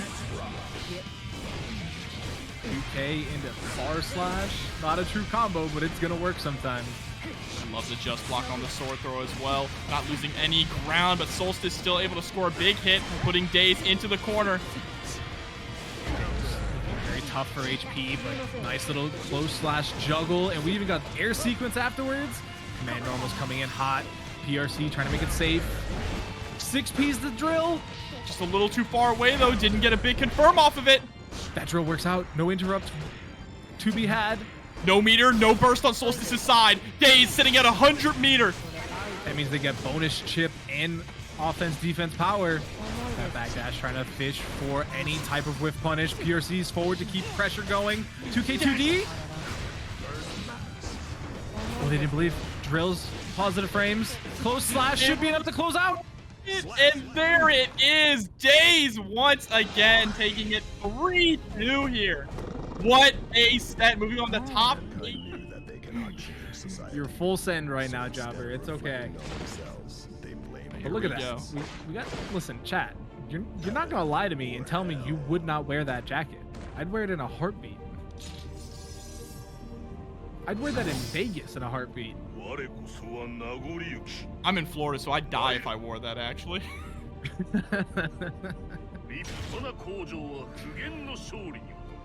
Here we go. Come on, it gets to like 70 sometimes in Florida. Nagoryuki, duel 1. That jacket feels like 90. Oh, but right off the bat, we get a throw tech immediately here. Yeah, they're locked in already. Testyourluck versus Razzo, both incredible competitors. Taking advantage of that long sword slash, though, to interrupt the charged projectile.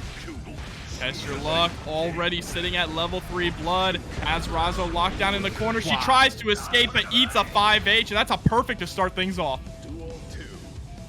Let's rock. That is an insanity round. First comes out early from Testyourluck, does not want to hold that corner pressure. Instead wants to put Razzo back into the corner, blocks the DP, baits out the burst. And now your life is forfeit, right? You have to block against this level 2 Nagoryuki.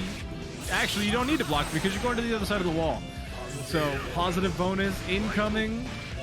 Great just block coming out there from Testyourluck. Was ready for the side swap. All right, Razzo finally starting to get something going here. Gets hit overhead though. Oh, you're we're gonna reaching. parry? No, still Stuck got out the caught. toe. Yeah. Yep. Put your left leg in. I was actually on your side for a second there with the parry because I forget that move or the leg isn't like instantly recovered because sometimes it feels like it is, right? You see it stick has out. Very quick recovery, insanely quick recovery. Yeah, you see it stick out and you're like, no way this, recovers in time. And joke's on us, it does. Not that time though. Can't always be lucky. Mankind knew that they cannot. Duel 1. Let's rock. Now, round start, was that a command grab round start with? Yeah, an Input? attempt. Alright. I respect Looked it, like- I guess. Testyourluck was probably expecting Razzo to be incredibly aggressive there at round start. But what would it have beaten outside of dash? Maybe run. Oh, but here we go. Fast RC gets the knockdown in the corner, and there's the dash up throw from Razzo. She gets the axe kick, forcing the burst down. Yeah, that was probably going to be the round, honestly. If you just get hit by raw headbreaker like that, but close slash going to whiff. DP whiffs. Going to get thrown for their problems, and yeah. Yeah. Yep, that's a Leo round. Wait for your opponent to drain all of their life bar and then kill them. Oh, look at this. Just the headbanger there. Staggered pressure. That's going to be even more damage after this overdrive as well. Razzo off to a great start here. Takes the safe jump for themselves. Oh, they gave up on the... Actually, it wouldn't have worked because it was the 2S, but... Oh, and the burst gets baited out there. Razzo actually going for the 2S to catch the wall bounce. Going to be able to tie it up here 1-1 now against Testyourluck. Yeah, this is good stuff. Gonna be... This is honestly a great matchup between Leo and Nagoryuki. Two incredibly strong players at these characters.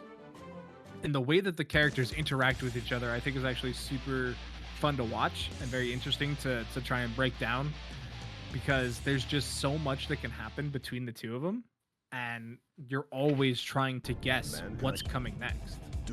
I agree. It's one of the funner matchups to watch in this game here. And there's Even if it doesn't feel great for the Leo player sometimes, like I feel like their tools are actually great for challenging Leo. How are we getting blood explosion already? The round just started. Oh no, and then Testyourluck getting put into the corner and goes for the gold burst. They really are testing their luck at this moment. They are full send all the time. That's the heavy flash kick coming out there from Razzo as well. You're wrong side. You're on the wrong side, Testyourluck. Even with the PRC, you weren't safe. There's the YRC coming out though, immediately into the close slash, grabs the run through, and you're telling me Testyourluck is one hit away from taking this round? Oh, he popped his own blood! No!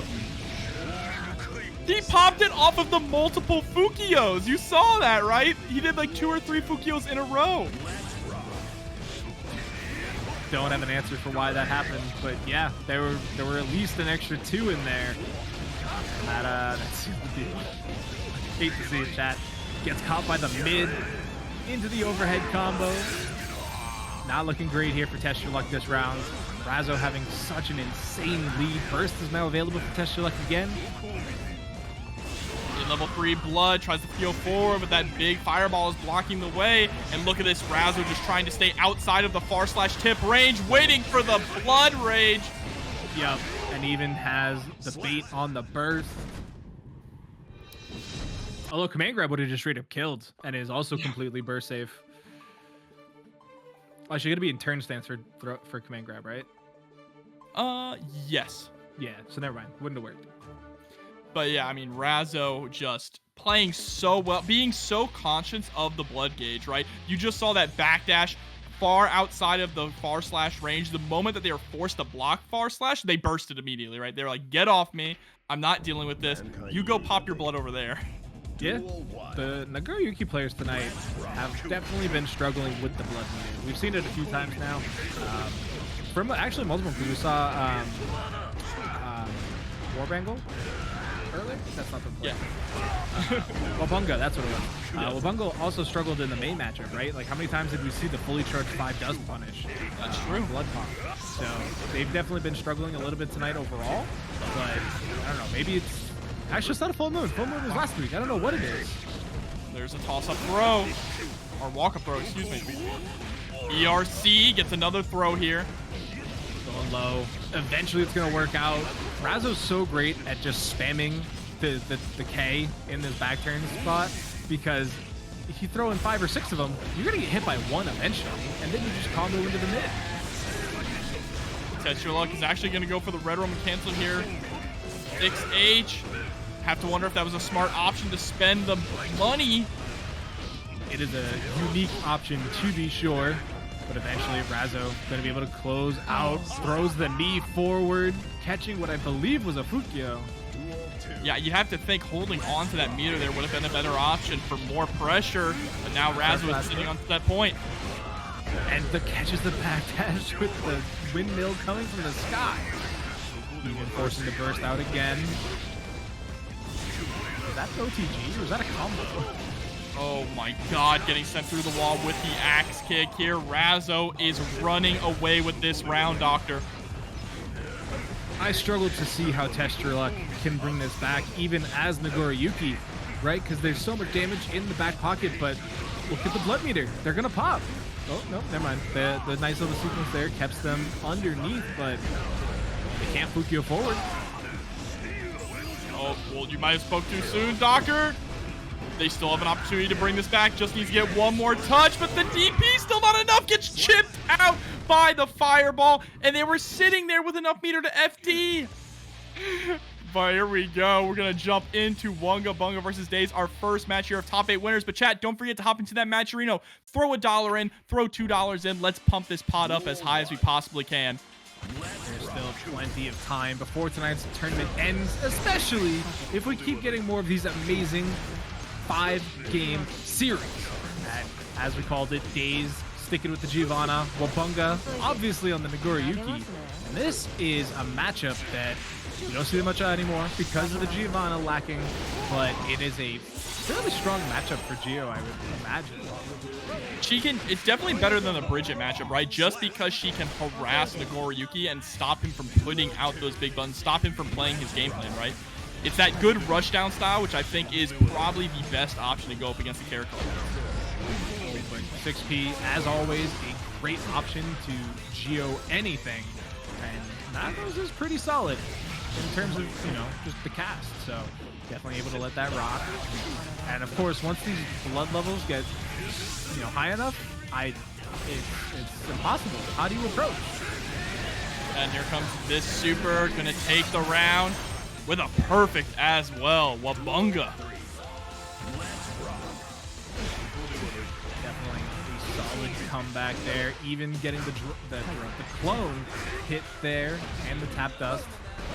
Fighting their way out of the corner. Here comes Daze. Nice little back hop. Gets the full sequence as well. Oh, is able to get the overhead. Trying to harass with the low. Beautiful just block coming out from Wabunga, but Daze giving up some space there. Gets the plus frames. Gets the air-to-air as well, and that might be enough to do it. But never mind. Of course, it's Nagoryuki. Who am I kidding? It's never enough. Oh, but there's the YRC straight into the bite. It's party time now. It's not over. Even has that 6H on deck, and this is looking much closer than Daze would have really loved it to be. That doesn't hit.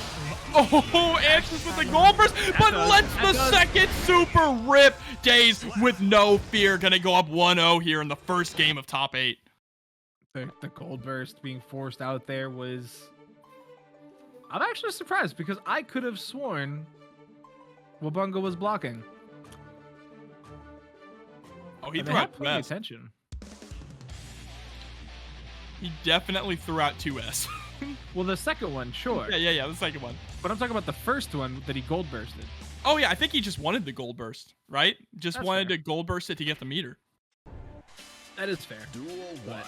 Either way, Daze taking game 1 with some shenanigans, let's say. But 2K coming out there. 2P challenge. Oh, Daze went for a longer button. Great back hop over the command dash, though. Nice escape there from Daze now. End of the turn with that roundhouse kick, unfortunately. Gets caught back dashing, though. That close slash is so deadly. But look at the blood meter. Wabunga has to be so careful in their approach, but never mind. This is a command grab. They just get the Vampire's Bite. And yeah, you cannot full screen drill. Even though they buffed his range, it just loses the 6P. That's why Daze is opting to stay up close this time. And you see these backdashes coming out from Daze are trying to avoid that 5H range, right? Yep. And you even see Wabunga just kind of throwing out these 6Ps, you know, in the full screen neutral, because they know that whatever option Daze selects, it's probably going to work. Whether it's a drill, air approach, the only thing it really doesn't full on beat would be the dash 5S. Or 5S. Nice round start 2K coming from Wabunga, though. Going to get a wall break early on in this round. Positive bonus on deck, but eats a counter hit 5H. It's a good button, chat. It is a great button for Giovanna. Oh, blocking. Yeah. Of course. Oh, but not close enough for the punish, or didn't get the dash cancel, I think is really what happened there. But that time, you're certainly going to get caught back dashing. Even getting the side swap close slash again, just doesn't get anything afterwards. Kind of scary here for Daze. They tried to get out of the corner, but eventually it's the 5 dust tap. It is scary out here trying to block that. Yeah, especially when you have meter behind it, right? Oh, it's always a solid option when you just need to get out that one more little bit of damage to close out a round. Yeah, it is the 6H of this game, comparable to Dragon Ball, but $10 direct from Risky Sweep. You love to see it. Thank you so much. Love to see the community supporting the community. With love from the Scruffy City FGC. Thank you. Oh, and the whip punish there at round start. Daze being a little more patient. Great jump in over the clone. Gets the hard knockdown, but goes for the OTG. Corner pressure. Oh, that was a really nice interrupt. What did they hit? 2K? Yeah, 2K to beat out the Beyblade. Actually gets the wall stick with it too. I'd be kind of tight if I was Wabunga. I'd be like, hello? I input a normal and I lost a 2K? That is crazy. What a challenge. And now Wabunga throwing out that 2S, just trying to catch Daze approaching. Spiral Arrow is going to hit its target. Allowing Daze to start running some offense, but a Beyblade can spin through the pressure too. Start from Daze. They get counter hit after counter hit after counter hit. And it's given them so much life. All right, 2S from Wabunga can get started now. Gets the throw, goes straight into the RC. 6H to break the wall. Now you have to... basically even. Wow! Still not dead. Unbelievable, but the fasty is going to come out. I cannot believe Wabunga jumped to challenge the super and got the throw. That's insane. That overdrive is so garbage. It's so bad. I don't think I've ever felt good using that overdrive. The burst. Gets hit by the clone. Great backdash on the command grab though, but still can't get out of the corner. This close slashes of Wabunga are too strong. Finally gonna get a nice little sequence there. You're definitely blocking. You're blocking? Please tell me you're blocking. Oh, whoa, is he RCing? Yeah, the PRC with... They are playing 5D chess right now. These are insane reactions coming through, but Daze holding on to the corner position, gets the 5H. We gonna see a spinning dog kick? Yes. Is it enough? That time, finally, it is enough. This is just an absolutely mental set right now, Doctor. It's been bananas from start to finish. Both players playing at such a high tempo and always getting almost exactly what they want. And then they just trade back and forth. Like, they are so willing to just brawl it out, and both of them are coming out ahead. Daze more so, though, since they're 2-1 right now. Yeah, Daze just needs to keep this snowball rolling, right? The momentum in their favor here going into this game number 4.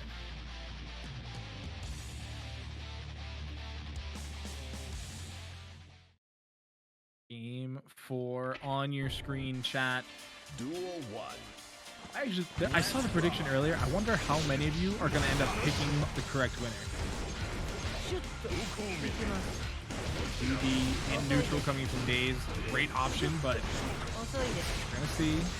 Daze is doing a beautiful job of whiff punishing these 2S's, right? Wabunga is leaning a little too heavy into 2S as a way to challenge, but Daze has been whiff punishing them constantly. And another counter hit coming in there with the heavy slash. Taking it through the wall. Didn't have the meter for the overdrive, but this type of life lead, I'm not sure you necessarily needed it. The drill gonna outclash whatever Wabunga threw out there. Now it's set point for Daze.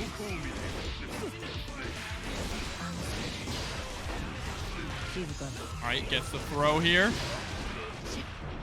Slash OTG still gives him enough time for the jump attempt. Shimmied, shimmy, hey! Gonna go through the wall. He's looking so good right now. Everything coming together here. The Giovanna top tier. Let's say it together, chat. Keeping the pressure up, gets the tick throw off the 5K, and there it is. Daze is going to take it with a perfect and move forward to winners. So Remi, sending Umisho to losers earlier on in the bracket, now has to go up against Razzo here in a much more favorable matchup than the Happy Chaos matchup for sure. Yes, that was actually even after Umisho brought out the sole bad guy. So Remi playing a lot of the cast already here tonight. Those of you not paying attention to the bracket at home, Umisho did manage to recover and has made top 8 losers side, but Remi taking a lot of damage here. Right, getting sent straight through the wall. Gets the tick throw there, harassing for 5K. Safe jump as well, straight into the rainwater. Want to create a little bit of space, but the BRC, the fast BRC. Oh, that was kind of scary. Still gets the counter hit though. Trying to buy space. Even the Rinsen comes out. No cherry bomb that time. Dashes. Tried to dash under the jump in attempt, but the BRC made it not possible. All right, round start situation here. Razzo trying to throw out the 6P. Remi still being cautious, but walks right into a DP. Oh, gets crowned as well. Big combo coming out there, forcing the gold burst. This is 100 tension for Remi, but what do they get out of it? Bomber connects. Oh, is going to break the wall here with a bomber. I love that 2K into 6P. Oh, great air-to-air coming in from Razzo. Taking the corner control as well, forcing Remi to block this out. Even with the positive bonus, it's not going to end up being a lot at this rate. But Remi is able to escape the corner without actually having to press any buttons. That's very good. Gets the just block on the run through and the throw punish. Another just block there for Razzo, though, as they try to start their defense. That's tough. Oh, that's a 6H. Hello? Lands the overhead there. Looked like Razzo was just holding down back on recovery, you know, to try and start charging that flash kick, but just got caught with the meaty overhead. I mean, down back largely would have been a good option there if, you know, like Remi had gone for any of their grounded normals other than that one. But here we go. Pulls out the overdrive, taking him for a ride through the wall. Positive bonus here for Razzo with a big piece. They're well behind on tension, but they can build all that back. Oh, gets the overhead right into the pizza cutter. And Razzo's going to take game number 1. That's honestly one of my favorite aspects of the Razzo-Leo game plan, right? When you see them take control in that corner, they literally just mash on K, and we'll see like 5 or 6 of them in a row. And if any of them hit, it immediately goes into the mid as well as the combo afterwards. But eventually, after you're blocking, you know, 5 of them, the overhead suddenly appears, and then that happens. It is so wonky, and I don't see all of the Leos using it or utilizing it, even though it seems so strong. Oh, gets the knockdown there. Oh, didn't recover.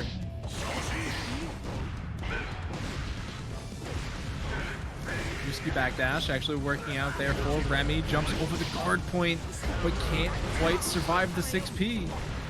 Yeah, Remi got baited out in an attempt to throw there. Had to spend the burst to try and stay alive. Look at the defense. How is Remi blocking all this? 50k2D. Showing how practiced they are in the matchup. That's such a long button though. Gets caught in the ankles. Overhead coming through, and that should be enough. Literally with the wall break straight into the slash. So you said this was a much more favored matchup than the Happy Chaos? Razzo's making it look not so much. Razzo is just built different, all right?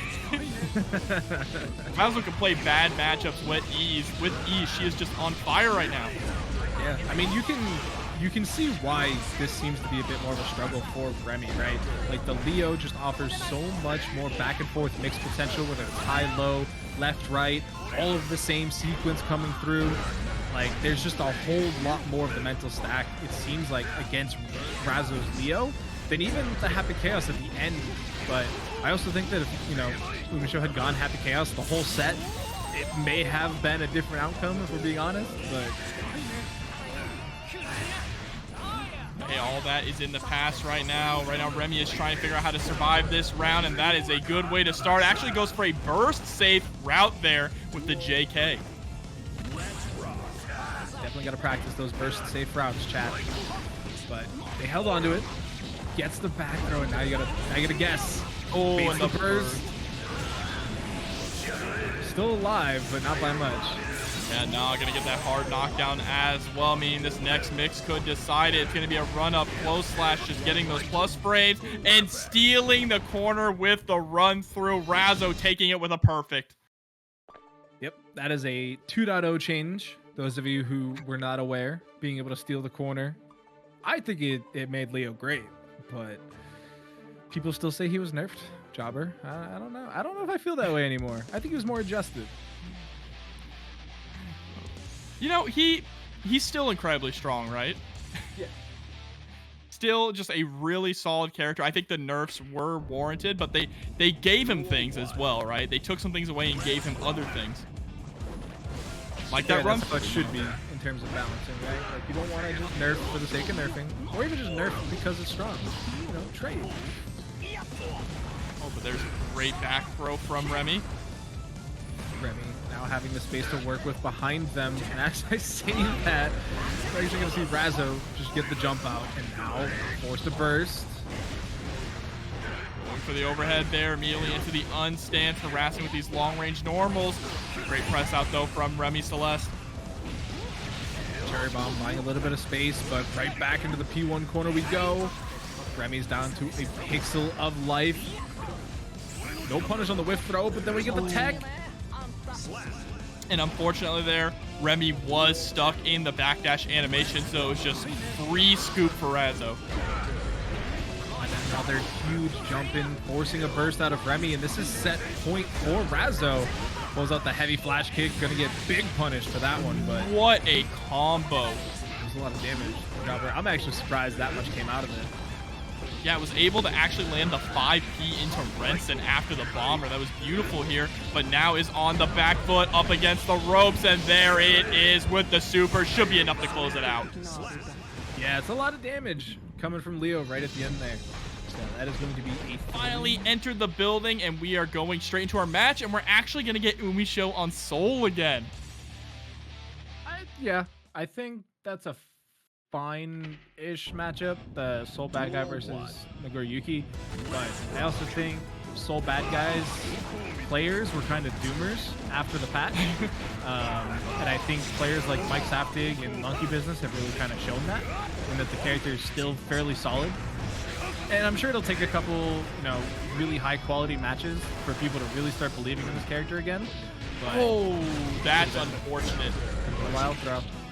Yeah, I wonder if that's what they were going for there, but then stopped short and decided, no, okay, I actually want to go for a 5K. It's a 3-frame, so it is one of the fastest buttons in the game, so it could have just been a mistiming on the run-up attempt, because the 5K starter does lead to some really nice sequences. But yeah, when in doubt, chat, command throw out. Or even just regular throw, honestly. We've seen that a lot from some players that want to just get the guaranteed punish on Nago for as much as possible. And, you know, throw does do what you're looking for. But there's the bandit in, straight into the DP. That's the Soul Classic. Nice confirmed, though, from Testyourluck. Going to be pushing Umisho back towards the corner here. I like some of the sequences that we've seen from the Nagoryuki players lately where they go for the full target combo, which is negative 17 or 18 on block, and then they delay their RC to try and bait out a potential normal challenge coming from their opponent. But I think at this point, everybody kind of recognizes that even if it's that negative, there's probably something making it safe on the back end, but tried to sneak in there.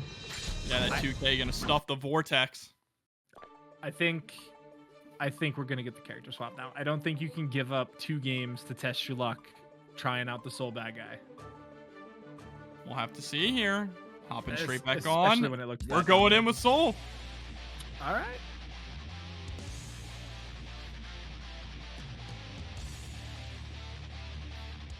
So I'm curious what the different approach is going to be here from Umisho. Definitely feels like she's still trying to get her bearings with Soul in this matchup, right? Yeah, it has been a bit of a tough go of it, but I mean, the character's great. I'm not going to try and dissuade anybody from playing Soul bad guy, but you kind of have to know the matchup against Nagoryuki because the range difference can be very brutal. If you're not getting all of your sequences down, the damage difference can be pretty meaningful as well. I mean, Soul bad guy combos, they've changed a lot since the game started, right? Because they used to just be so high damaging that you really didn't do a whole lot in the middle of your combo. Nowadays, we're getting some like the old school like Exert and Jump Dust combo like that. Yeah, in Dust, we trust can be able to break the wall with the 5H, but still not enough to close it out. High blood meter here for Testyourluck. They've not been respecting their meter. Umisho not respecting the 3rd hit of the target combo. I don't know what that combo was from Testyourluck, but it worked. I like good juggles with the 5K there. 2S straight to the Bandit Revolver. Testyourluck catching with the throw. There comes the DP. You have to keep an eye on that blood gauge. It's gonna pop. It's gonna pop. That puts you forward. Oh, still landing the hits. That's the thing, is that Testyourluck always pushing the boundaries. Will use a special move that will put them into blood rage and is banking on landing that hit to get the blood back. Yeah, I mean, even at the end there, like they just had enough damage. It wouldn't have mattered had they popped or whatever because they ended the round, so they didn't have to worry about the blood meter anymore. So let's see what we got, chat. Back to the Happy Chaos. The comeback city is hopefully in for Umisho fans, but we'll have to see if she can actually free this up as some of the chatters believe it is. Duel 1. Let's rock. Oh, great Fukio back for the punish. Even tried to Fukio back again to try and bait a burst, but Umisho holding on to that. And that's grimy. Covers the recovery of the 5 dust with the gunshot. Even then, somehow making the wall splat so early on. Landing that raw gunshot too. Walk to the corner, gets the focus. Deus Ex Machina needs the bullets here. And the hard knockdown. Umisho already feeling confident in the swap. Gets the low gunshot sent through the wall. Maybe this matchup is kind of bad for them.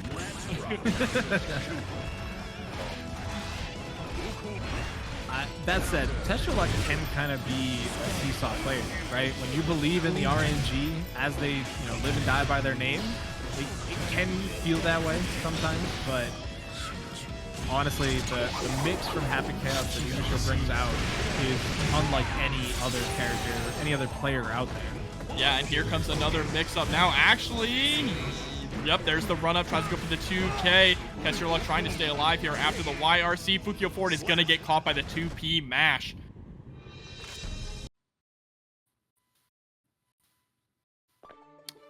2P interrupting the Fukyo forward. Checking your dashes, chat. That's what you got to do. Even in the online environment, it's meaningful. It buys you a lot of space. Well, here's the thing, though, is that Umisho is going to have to make a reverse 3-0 against Testyourluck, and that's not going to be easy, right? Testyourluck has 2 more games at least to adjust to this Happy Chaos switch. Duel 1. It is always the risk about trying new characters in bracket while still trying and win. Unless you fully believe in that character swap. I mean, we saw that when Umisho was playing Leo a couple weeks back. She played it all the way through losers finals, I believe, and it wasn't the brand that she swapped over. But this old bad guy not getting the same opportunity, and they still find themselves in loser side. Oh, but there's the run-up throw, the fast RC swag combo here. Umisho. Please, this man has a family. Yeah, this character needs some adjusting, that's for sure. And all these just blocks coming out from Umisho as well, but one big counter hit and Testyourluck. Look at this pressure. There's the blood rage, not like this. Yeah, but Happy Chaos recognizing that the back throw is all they need. He's gonna backdash after the mask pull. Just Testyourluck trying to make it safe, but look at how many Fukyos they're just ripping out mid-screen. In the DP, oh. Are we gonna pop again? No, just enough to squeeze out the damage. Testyourluck sitting at set point. Duel 3. Nothing. That's just Nago things. Already, look at that. 3 Fukyos and a DP, and you need to hit with a normal. Your blood rage is insanely high at the moment. Oh, but there's the roll through mix-up. Goes for it again. Testyourluck getting caught. Oh, too many overheads. Too many. It's too many. Diabolical. The BRC forward, even just trying to dodge the reticle for a second. Cannot punish the 5D because of the gunshot. And there's the burst. Backdash is going to avoid it. Run up close slash. We're going to game 5. Jobber, these puppet characters cannot keep getting away with covering their 5 dust. It's absolutely wild. Just how much pressure this character can put on you. Here we go. This is it. One of these players is being sent home, eliminated from the bracket. Happy Chaos was definitely not nerfed. They were adjusted. I don't care what anybody says. The concentration changes were a straight up adjustment. And in terms of a certain playstyle, I would even say buffs. That playstyle being specifically Umisho's. Yes, just its aggressive mix-up oriented playstyle here. Should be able to break the wall. Yep. Doesn't even Deus Ex. I'm interested because they've been playing with their bullet meter really interestingly, constantly keeping it very low, and then opting for like raw Deus Ex Machina to try and reload. Testyourluck in a good position. Just kidding. I lied, chat. I'm a liar. Oh, and there's the RC afterwards just to be safe. Just in case it didn't kill, right? Round start 2D. First, actually going to work out there for Testyourluck. Not an easy thing to do against Happy Chaos. Second part of the DP connects. Sitting at level 3 blood now. There's the Fukyo backwards. Just trying to look for a 2S. BRC, and the backdash was all it took for Umisho to take control of the round. And then the land into the 5D catches with the far slash, gonna break the wall with the Deus Ex Machina, and now Testyourluck is on the edge. Fast RC low, gonna be able to close it out there. Reverse 3-0 for Umisho. This is gonna be a good one as well. Yeah, yet another Nagoryuki player. Now we're back to Axel. This is... I don't like this matchup for Axel, but I think I'm wrong on that one technically. But you're the Axel player, Jobber. You tell me. Well, ever since the change to Nagoryuki's clone, where he goes through all projectiles, it now blows through Rensen, meaning that this matchup is way better now for Nagoryuki. Okay. I guess I'm kind of right, but when you get full screen behind you like this, as Remi has, it can be great to try and dodge out. Great PRC there, punishes the air normal of NBNHMR. Able to break the wall. Now we're back to neutral here. Great backdash into 5P to get the punish. I feel like 5P is so strong in this matchup too, because it is just the one single jump arc of Nago, so doesn't really get to juke out a lot. 5P can actually also beat out the startup of Beyblade. Oh. Wasn't enough to close out the round though. Vampire's Bite came into the red RC. Oh, combos into the DP here. That's going to build up a ton of blood. But a great back throw from Remi, harassing with these close slashes. So 5K actually interrupts the falling, but so much damage off of so little buttons for NBNHMR. And so Remi just constantly on the back foot, just blocks the entire target combo, but still having to just chunk through this FD. And there's the burst. Oh no, 5H. Still alive, you have to watch out for that chip damage. Incredibly tough here, and are you kidding me? The forbidden air dash.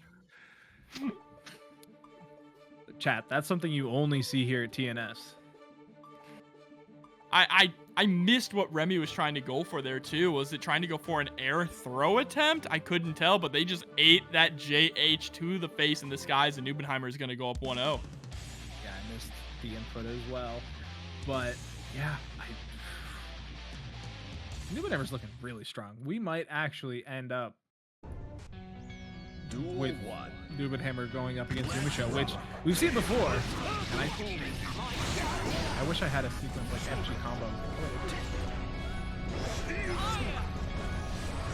Oh, there's the run up forward slash. Is able to catch NBNHMR on the other side with the 2K. Great 5P, and that's what you mentioned earlier, Doctor. That will catch Nagoryuki's jump arc there.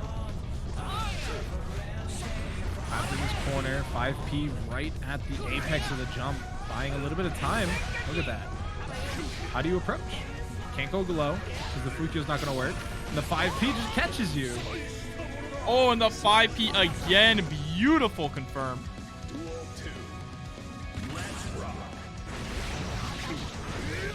That's a tough round start to be sure, especially throwing in the command grab on top of it. A second one, just for good measure. An explosive round start there. Using that 2S as a frame kill to get the perfect meaty timing, and that's going to be the round. That's not fair. Chat, that's not fair. Hey, life ain't fair, all right? Welcome to the real world. Let my zoners live. Oh boy. Just outside the 5H range. Yeah. So it's been a little bit better for... Never mind. I was going to say a little bit better for Remi Celeste, and as I say that, Beyblade comes tearing in. Remi is definitely going to have to slow the pace of this matchup down, play a little bit more of that zoner game. They took the burst. Yeah, they brought him in with stale, and I got worried, but they had the right read. They knew that NBNHMR was looking for the burst option. Wow, Beyblade going over 2H. I don't like that. 5P, get out of here. Stay away. Oh no. Oh no, but Remi running in, getting a little too greedy here, and now has to hold this pressure. All those just blocks. All Remi right. stays alive. Tying it up 1-1 here. And that's right. Risky Sweep mentioning in the chat that Remi and NBNHMR have been meeting each other a lot in these online tournament circuits. So they have gotten a lot of experience against each other's playstyle.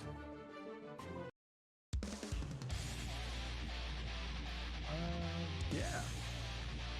Here we go, jumping straight into the next game. Although, statistically, NBNHMR does take it more often than not. Just looking at cold hard numbers, chat. That's a lot of blood. Double Fukyo into DP immediately. That's a lot of blood. Oh no, the counter. 2H trade. Yeah, the tough stuff there for the disjointed hurt box there of Remi Celeste. That's a long jump coming in there from Nagoryuki, but now Remi doesn't have far to go. Is that enough? Time stop? One vision. Straight to the bomber. Yes, it is. God, I love one vision. Yeah, I'm a big fan of one vision combos. I do wish we saw it more often because it's 0 on block too, so it's not even the end of the world there, but I can recognize why it's not the most used option. However, blocking has to be the most used option right now here for Remi Celeste, and they choose a different one. Oh, trying to go for the bin air dash again. Is still able to get in and start establishing some pressure here. Harassment with that 2K, looking for the frame trap with the 6H. Oh, the 5P just not going to work out. Gets the counter hit, keeps the combo alive with the 5 dust. And they are just trading rounds back and forth right now. There's the walk backwards into the bar slash, jumping out of that 5H, but gets clipped by the counter hit Beyblade. So much damage. Has to block all of this. Finds a turn, but the burst to keep the tempo. It's so menacing when Nagoryuki players just slow walk at you and hit close slash. Because you know what's coming. You just don't know when. And any counter hit of that variety just kills you. Look at him. He's got a mask, a huge blade. He is literally just a slasher villain, an 80s slasher villain here slowly walking towards you. And he's a vampire. Yes, and he's a vampire. It's a culmination of all horror tropes, chat. Oh, the Beyblade nearly getting right underneath that 5P. Oh, 2K, 2D, what answer? It's not enough, though. The burst into the command grab. There it is, chat. Clothesline from hell. Man, is Axel's command grab the best command grab option to punish Blood Pop with? I'm thinking it is, because it feels so long. Or are they just all the same timing and I just get, like, mind warped every time I see a command grab? No, I believe it is well, it takes a while to come out, and it does it is a pretty long command grab animation. Plus, if you have meter, you can one vision afterwards. All right, somebody said Zato's is better, and that was the thought I had when I saw a Zato command grab last time. But that one looks better. But no, I believe chat. I definitely agree with Zato. But it also has sharks, so it's got the inherently cool factor on top of it as well. I don't know, if you're a wrestling fan, Axel's pretty good. Wrestling. Oh. That's JBL out there, clothesline from hell. There's the 5P again as an anti-air option, just trying to push back. Nuvenheimer beats out the clone there as well, and there's the one vision. I thought you said that was better, Jobber. I thought you said the clone was better. It was, but not when you get stuffed out. When's Daisuke gonna add somebody doing a DDT? That's what I want to know. Or the people's elbow, actually. Give me that one. Oh, there's the jump back. Oh, didn't have time to go for the command grab because they were already in recovery, but you're risking life by getting hit by that normal. There we go, Remi. That's vulnerable, really. So it's not really a true DP. So you don't really have anything because if you rip out the overdrive, which we saw used as a reversal in the last set against Nagoryuki, if you go the wrong way, it doesn't work and you get hugely punished for it. Duel 1. Yeah, I'm curious what it's going to be, what we're about to find out, Doctor. And yeah, it looks like Daze is trying to go for a bit of a whip punish game already. Definitely respect it. Tried to link into the HVP, but too far away after the JP, and now Daze back against the wall, has to fight their way out successfully. Yeah, what we're seeing at the start there is actually Daze harassing with 5K, low committal options, 2K as well to poke out of this pressure here, trying to use the fastest possible buttons to beat out Leo. Actually, I am ready for this as we're going to get hit low again. Goes for the guard break. Guard break again. Oh my god, the burst is forced to come out. Went for a heavy to challenge that? Why? We could have just 5K'd. And yeah, another great option there to punish the drill. You backdashed onto the heavy projectile. Daze, the madman, gonna get the close slash to close it out. Oh, what did Razzo hit on Wake Up? Got counter hit. Anything. Like, it's Leo. They're mashing. A barre is in their bloodstream. Oh, again, backdashing on top of that fireball. They're just misreading the timing on how fast that projectile is. It's fairly slow. It's not great. But Oh, yeah, wrap it up. Tied up now in rounds here. I think they were expecting a second guard crush edition, and so they pushed a potentially faster button than the H, but the faster overhead that time. Back dashes, ready for the punish attempt, but burst the 2D just to keep the tempo on their side. Gets the plus frames there, but actually gives up the pressure in fear of the DP. There's the burst, aggressive burst. Tries to just try and get in there with a 2D and then a drill, but fast fireballs coming out from Razzo doing a great job. Full screen punish, taking it into a game 2. That super, it's always insane how far it hits, right? Being able to pick up OTG silly. for full damage From full screen, yeah, it feels a little silly, but also like he needs it. So I agree, actually. I don't feel bad getting hit by it, but when you think about it on paper, you're like, wait, why does that happen? Who signed off on that? Duel 1. Let's rock. Leo's so fair, says chat. I agree. Look at the tier lists people make chat. They're unfallible. Just block. Yeah, true. You can't do damage. Oh my god. Oh my god. Oh, it just keeps it going again. Daze had to burst that time or else they were going to eat massive damage. Razzo trying to make a liar out of us, Jobber, but they get hit by the 2D, the god button of Giovanna. Harassing with the 5K. There's a nice backdash as well. Gets the run-up throw. OTG straight into the safe jump. Timid. Ooh, into Makes the it burst 5H. Didn't have burst, but it's still burst safe. Duel 2. Let's rock. Okay, dash 2P option this time from Razzo. There's the DP coming out. Swaps into the corner. Yeah, it is an insanely good change for Leo. And it is really catching people still. Drills through the projectile. Makes sense. Giovanna will be the drill that pierces the heavens. That said, this life bar, definitely the one getting pierced right now. Pixel left here for Daze. Oh, look at the RC. Duel 3. Let's rock. All right, Razzo trying to get this 2-0 lead, harassing with a 2K of their own. Beautiful throw, though, from Daze, catching the dash through. Yeah, dash through is still grabbable. It doesn't feel like it, but if you're fast enough, you can grab it. Yep, I respect it. Spiral arrow. Okay, great reactions coming out from Razzo. Escapes the corner here with little effort. Takes control of the P2 corner. Can hit from so far away with these long swords. Why are you reaching? Again, though. Here we go. Spinning dog kick. Should be able to break the wall. Last hit, too. That was almost not close enough, but we are successful. One more touch will do it. The BRC beats the drill. Oh, this is horrible for Daze. Not like this. Daze still has a bunch of meter Not left. Like has to respect. Oh my god, the You're actually Berserker dead. barrage. What Can I an get something answer. like this in chat, please? What an answer. And Razzo is going up 2-0 here in our winner's final set.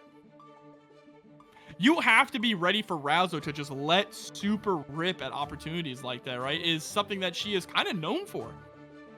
Yeah, and it works. That's the problem, right? Like, you always are adding to the mental stack when you can do that to people, because against like a normal player, you're like, they're not gonna reversal DP me in this scenario. It would make no sense. And then Razzo comes along and she's like, ha, you thought. And here we are, game 3, 2-0 lead for Razzo. Oh, great backdash there, though, from Razzo. Goes for the OTG option. Daze opts for the gold burst here. Has tons of mirror to work with, but are they going to get the chance to spend it? I mean, if nothing else, it's going to give them the defense boost. But it's not doing so great, having to spend so much to FD this pressure. Is that enough? Got juggles into wall splat. Not quite. Daze is still in this here, has 100 mirror to work with, but jumps right into the DP, and now Razzo is sitting at set point. Set point. Winners final. This is for grand final.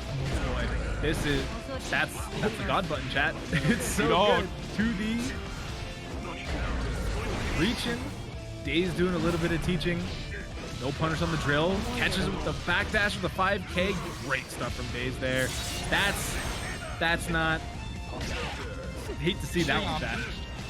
But still able to break the wall here. Unfortunately, not breaking it with super. Oh, dashes right into the 2S, gets counter hit. Oh, gonna go through the wall. Lets the slump happen. Tries to get the cross up mix. RC, finish your food. Side swap into OTG. OP kill. Yes! Daze staying alive here for at least one more round. Still set point though for Razzo, so it's not over yet, but Daze was able to survive the round with burst on deck. Razzo has to spend theirs immediately as they get it too, which means that Daze is gonna have the defensive buff so far. Flash kicks out of the corner. Oh no. And look at that. You can see Razzo adjusting their game plan to try and beat out these 2D fishings from Daze.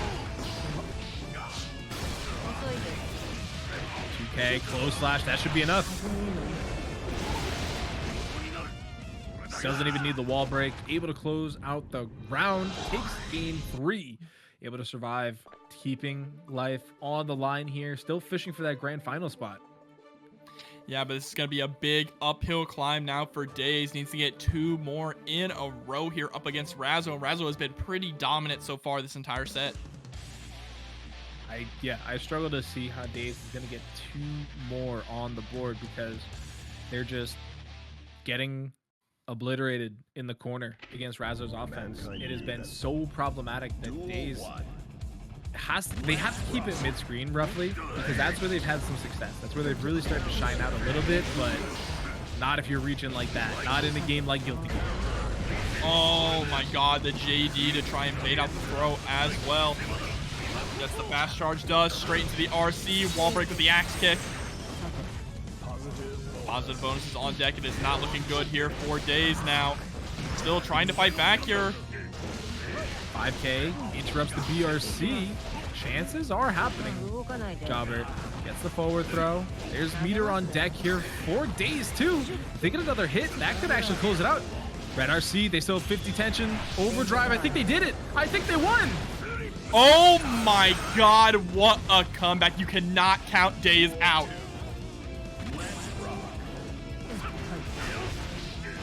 Daze is one more round from tying this up and taking us to a final game. Damage coming through from the side of Geo. You always have to be careful. This character will take you for your life. Forced to burst off of the whiff throw. 6P's the drill though. Grabbing this run through.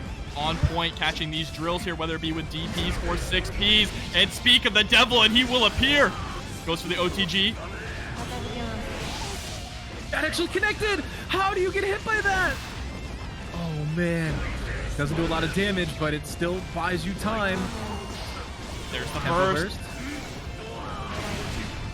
Oh, tries to blow through the projectiles there. There's the RC. Should be able to close this out with a wall break. Oh, I actually had enough damage. I didn't believe. Whew, all right. You put Daze in a corner, and that's what you see what these players are really made of. Going to game 5 now in this winners finals. Yeah, we started with game 5s. We're sure as hell gonna end with game 5s.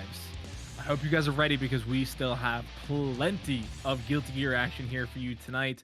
This is just the winners finals. We still have to figure out who the grand finals opponent will be.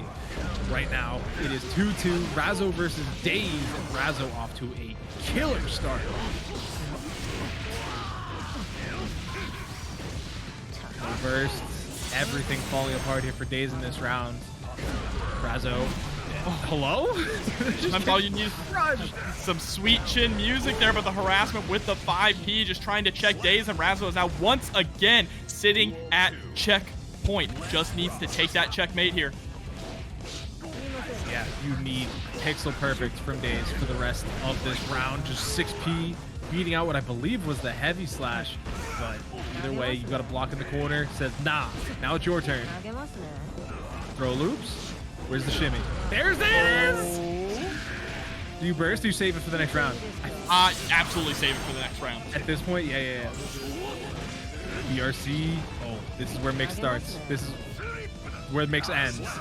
Final game, final round here. Razzo versus Daze. Winner moves on to grand finals.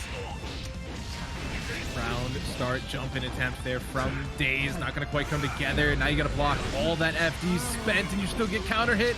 Burst going to get baited. Oh, no. Berserker Barrage Weapon X program. Hard knockdown on the other side. Only needs a pixel. We've seen it from Daze before, though. Can they get it done? They just need to get the sequence started. The BRC, immediate FD. Oh, and the PRC coming through at the last second. Razzo with a dominating final round. That was at 96%. Nope, non-biased commentary. This is gambling, Jobber. It has nothing to do with. Oh no, were the bets on? Either way, it's Soul Bad Guy on the screen. Yeah, so it looks like Umisho is sticking it out, keeping Soul until they get down 2 games, and then she so much brings damage! Chaos. Oh my god! Go I love wild throw. Nice spacing there from Remi Celeste to dodge out. Red RC trying to make safe, but wild throw. It's risky. Oh, I love that. Just going for the run-up throw. After the PRC, you know that Umisho was expecting a button. Only needs a little bit more. Bandit Bringer, though. Coming down from the sky. Tough to deal with sometimes, but Rainwater into the 5P. Always a nice little sequence there from the Axel. There's the 2H coming out.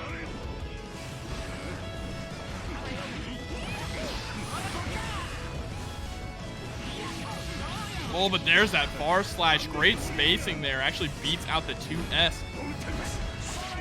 Vortex is going to get blocked and punished. And Remi is content to just play a little bit of this zoning game here. Finally decides to swap it up and run in. Goes for the RC. Wall break should be enough to do it. No! Didn't actually get it, which is tough because we've seen them connect that combo before, but able to close it out regardless. Remi on the board first. 1-0 currently. Yes, and I see people in chat asking questions. Umisho tonight has been consistently playing Soul until they go down 2 games. Once she goes down 2 games, she's been switching over to Happy Chaos. And correct me if I'm wrong, but I believe Umisho originally played Soul when the game came out. Played Soul, then went over to Biken, then went to Happy Chaos. We already got the swap. Speaking of Happy Chaos, it's locked in. We're going to be heading into Happy Chaos versus Axel, which technically Remi won because obviously they lost 2 games to it and then closed out the set. But I said it earlier. I think that if Umisho had either swapped to Happy Chaos earlier or played that character from the outset, we might have seen a different set outcome. This will be the true test here for Remi. Gonna have to see here Remi rushing in and getting hit by that counter hit 2S. You see that Umisho opts to go just for the focus and then go straight into the mix-up game here. The mix from Happy Chaos is so brutal. I do wonder, I keep thinking about the winter patch that is looming, and I'm wondering how they adjust this character. And I hope they do it in a way that doesn't make him chunky, but like, something has to change with covering everything with gunshots. Like that is, it has to change. There's the draw again. Oh no, Remi getting caught by just the raw gunshot. Fights their way out of the corner though, able to buy a little bit of space. That risk gauge is starting to build up here. Goes for the IED back, JP. 2S to push Umisho back. Tries to go for the 5D to get the mortal counter. The problem is risk only matters until you get the hit. So that changes out. We're going to get a knockdown at the end of this sequence. Doesn't even need it. Just goes right for the Deus Ex. That's for the reload, chat. And then just runs up with the pressure. Tries to go for the Goomba stomp. And the 2P cancel into draw. Umisho immediately with a dominating game there. I love asking balance questions to Twitch chat and then watching what people come up with.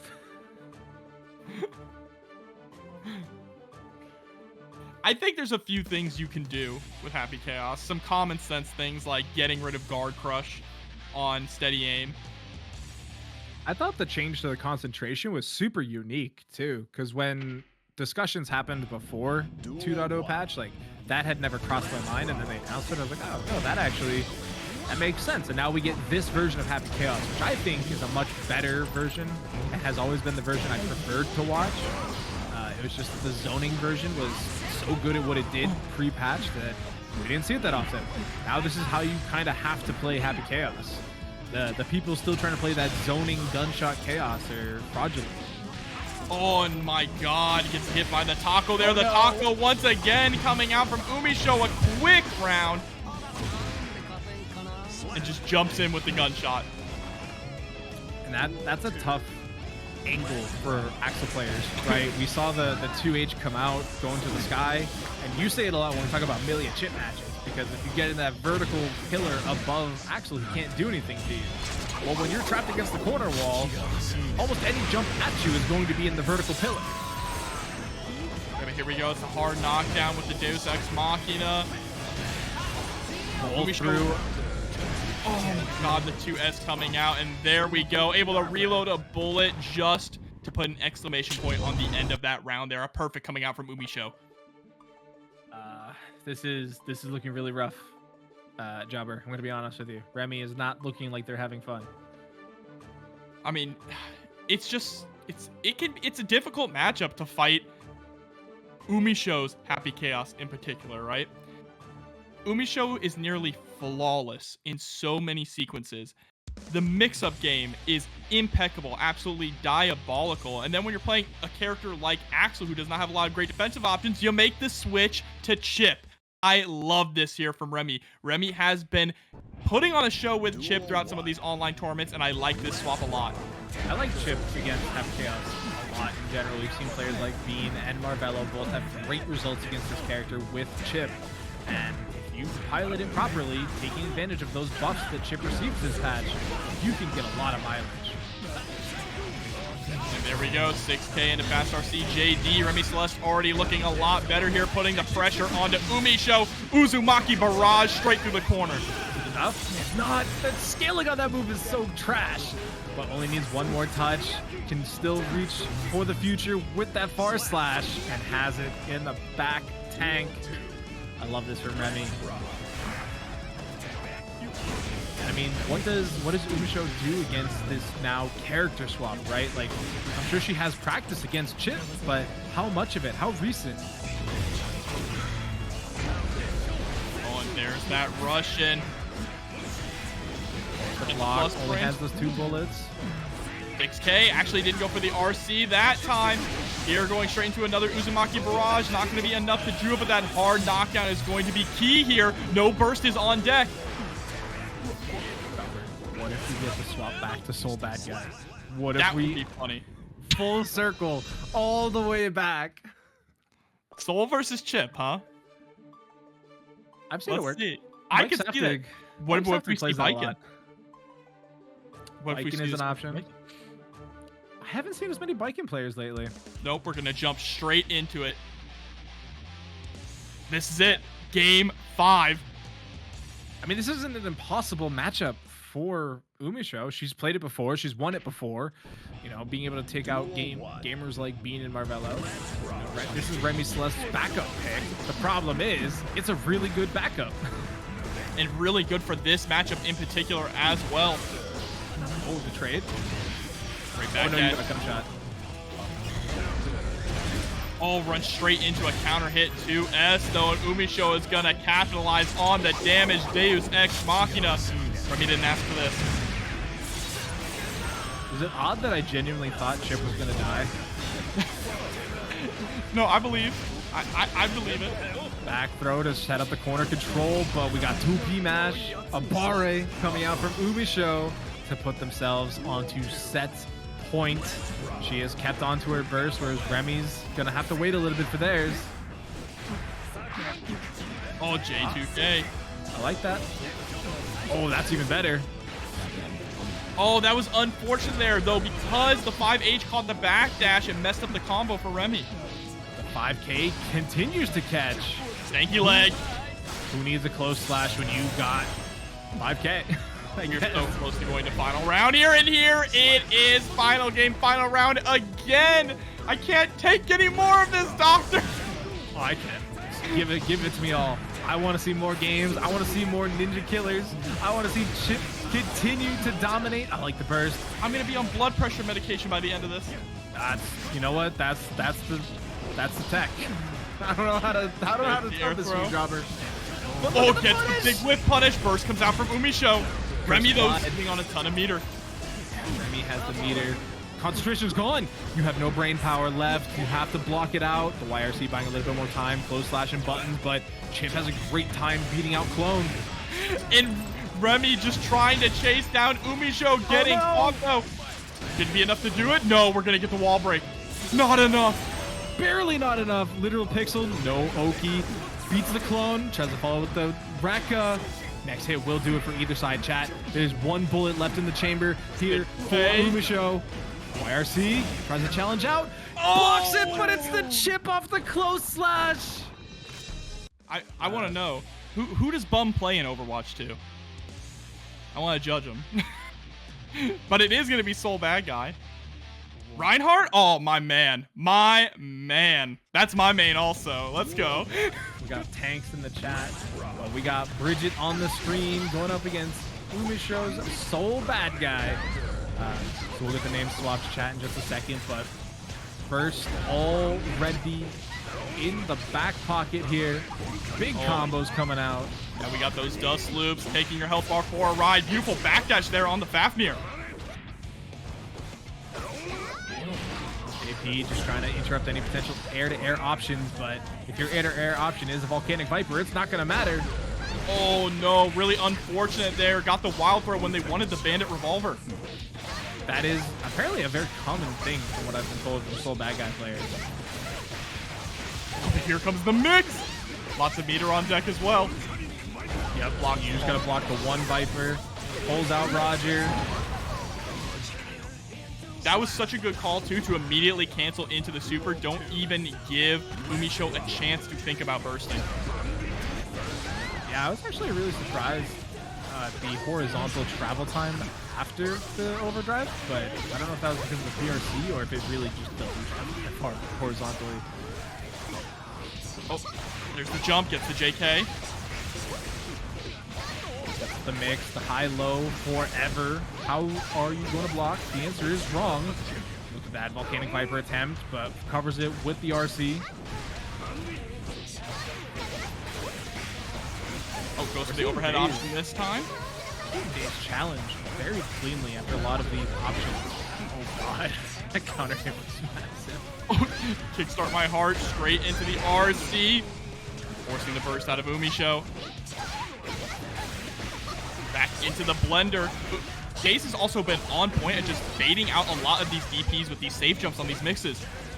Yeah, they get hit by 2 and they're like, nah, I'm done. I don't want to see that again. Oh, and there we go, wheeling and dealing. Daze gonna go up game 1 here. Yep, so Daze sitting on the P1 side, looking pretty good so far. And I imagine we might get a couple character swaps this set, at least a couple, unless both players have resigned themselves to the secondaries tonight, right? That would be probably the best storyline, I would say, is if they both stay on these characters no matter what happens. That'd be very exciting to see. I'd be all for that, but right now Daze doing really well with this brisket here. I mean, I'm curious what Soul Bad Guy really has to get in a lot of these scenarios. If you have good defense as Bridget, right? Like if you have some pretty solid defense, like obviously Soul Bad Guy has some great defensive options. It doesn't necessarily have to be the Volcanic Viper every time. You have a 3-frame 5K. Like you can challenge out with that and probably be successful a fair amount of time. I love the spacing, though, that we're seeing from Daze, right? Even with the Kickstart My Heart, stopping it a little early in a lot of places to go for that 5H. I think that might be an answer to the potential reversal options of Umisho, because she's already shown that she's ready to Volcanic Viper given a moment's notice. Wow. If you break early, again, that's such a volatile option from Bridget coming out there. Just while rising JP into the RC. The JP's been constant. Like, they're constantly going to the sky for the JP, just interrupting any potential air-to-air options coming out from Soul Bad Guy. I don't know if it beats all of them, right? Like, if you get like an air jump dust coming out of Umisho, but it seems to cover a fair few of them. Oh, but there's a great answer. I was waiting for when Umisho was going to go for the Ground Viper. Here, these backdashes just trying to create some space here, finding the opportunity to IAD in, excuse me. Gets 2 tumbleweeds on the same gunshot. Gonna pull out Roger here for the wall break. Really great start here for Daze. They're gonna get the, they get the safe jump. Covers it with the RC though. Now, are we going right back where we came from? Yes, we are. So Soul Bad Guy does not get a safe jump regardless of using overdrive or not. Only character in the game currently to not have that. I love these run-up 2S's as well, just trying to catch Umisho running in. Staggered rolls to get these overheads. It's problematic trying to block them all out because we can cancel early and immediately follow it up with a second one to try and beat out whatever button push, but that's a great RC. And the burst. Daze wants to end this round right here. Problem is, any touch should close it out for Umisho as well. High-low mix. H gets the 2H, and Umisho did not have an opportunity to burst there because of the 6H hit way too high. Umisho knew it was over, didn't even go for the burst. Yeah, air bursts, particularly nerfed on the 2.0 patch. I wonder if that'll get reverted, because we don't... Probably not. I doubt it. What I need them to do is I need them to add the ability to throw bursts. And here it is. Happy chaos. All right. Here we go. So I expect Daze to give one game on the Bridget. And then we'll see the Giovanna come out. But I say that, and maybe Bridget is, you know, a great counter here to Happy Chaos. I don't think she is, but you never know. I don't think this is going to go away. Honestly, I think this is going to be just complete fun. The 5P beating out the bear dive. All right. All right. Maybe the internet's right about this character. No, but Umisho is just absolutely insane to go for that option there. Working out so well. Counter hit 2H coming out from Daze, trying to turn things around, but Umisho nearly has 100 meter. This is going to be so difficult. Daze got combos. Oh, the double roll through tactical. That said, who needs combos when you can just do roll gunshot? Great starter there, gets a knockdown, goes for a bit of a think. Still only has the 2 bullets in the Clipazine though, so we're going to see a reload coming in there from Umisho. And just the 6S. He has a great fun. One of the best in the game. Again, just throwing out this 5H here. Great job stopping that roll short there, baiting out the 6P and able to get the punish as well. Now we got that high-low mix coming through in the corner. PRC trying to add another layer to it. And you can see Umisho doing a little bit of that fuzzy blocking in the corner as well. Next hit is going to be a mortal counter. That risk gauge is blinking. There's a lot of damage to be had, but didn't believe in the counter hit. Just lets it rock. Trying to get another one though, and that will do it. Oh no! Drops the combo. Command grab. Throw the command grab. Is still able to land the JH there. Scary stuff happening out here in the streets, chat. Umisho trying to just close out this round. This is set point for Daze, technically. Believe it or not, chat. Yeah, but it's about to get sent through the wall with the Deus Ex Machina, so it's going to be a huge life deficit here. About to get burst back. poor start to the second half of this round. That PRC shenanigans for the high. Forcing the burst out here. Daze has to do something. Disjointed hurt box though, going against him. Oh, but the YRC sitting behind the clone. Great throw on the roll attempt. Beautiful reactions. Daze is so close. Still has 50 meter. Oh, needs one more mix up. Gold burst burst. though. Oh, I think that's sayonara. I think that's the end. Return of the killing machine. Roger gets jumped over and shot. I knew it was coming. I felt it. And Umisho, she felt it too. Immediate reaction with the jump into the gunshot. We're going to game 5. Or no, was that only the first one? That was the first one. Wow, that went on so long. So Umisho getting 1 point on the board. Game 4. Swap to the Geo. No, all right. Daze believes in the Bridget pick. I respect it. I genuinely thought we were gonna get the character swap after 1, but maybe they're feeling better in this matchup versus Geo for Happy Chaos, which that's bad too. Look, Doctor, it's a slow cook brisket, okay? We still have a few rounds to go till it's fully tender. Well, it's looking pretty tenderized at the moment. Going through the wall there, about half HP remaining. Gotta remember, chat, Bridget's one of those few characters with 0 guts. Oh, kickstart my heart, just trying to get in. And the 6P answering the rolling attack. And is that enough to kill? I believe so. 0 guts plus the wall break. Big damage. Oh, and the round. Duel 2. Let's rock. This is still doable though for Daze. They just have to get the control. Once they've gotten control and been able to run that high-low mix, they've looked a lot better. But 6P, definitely the answer to all of Umisho's problems so far, it seems. Which is interesting because last match, or last game, Daze was doing a really good job avoiding the 6P. There's the run-up throw. I wonder if nerves started becoming a factor because they realized how close they are to potentially having to take this to a game 5. And so that was actually what we saw there was 6P through the far slash, I mean. And that is the full body invulnerability coming out there. Not full body, upper body invulnerability coming out there. Alright, got through the wall, of course, positive bonus coming through.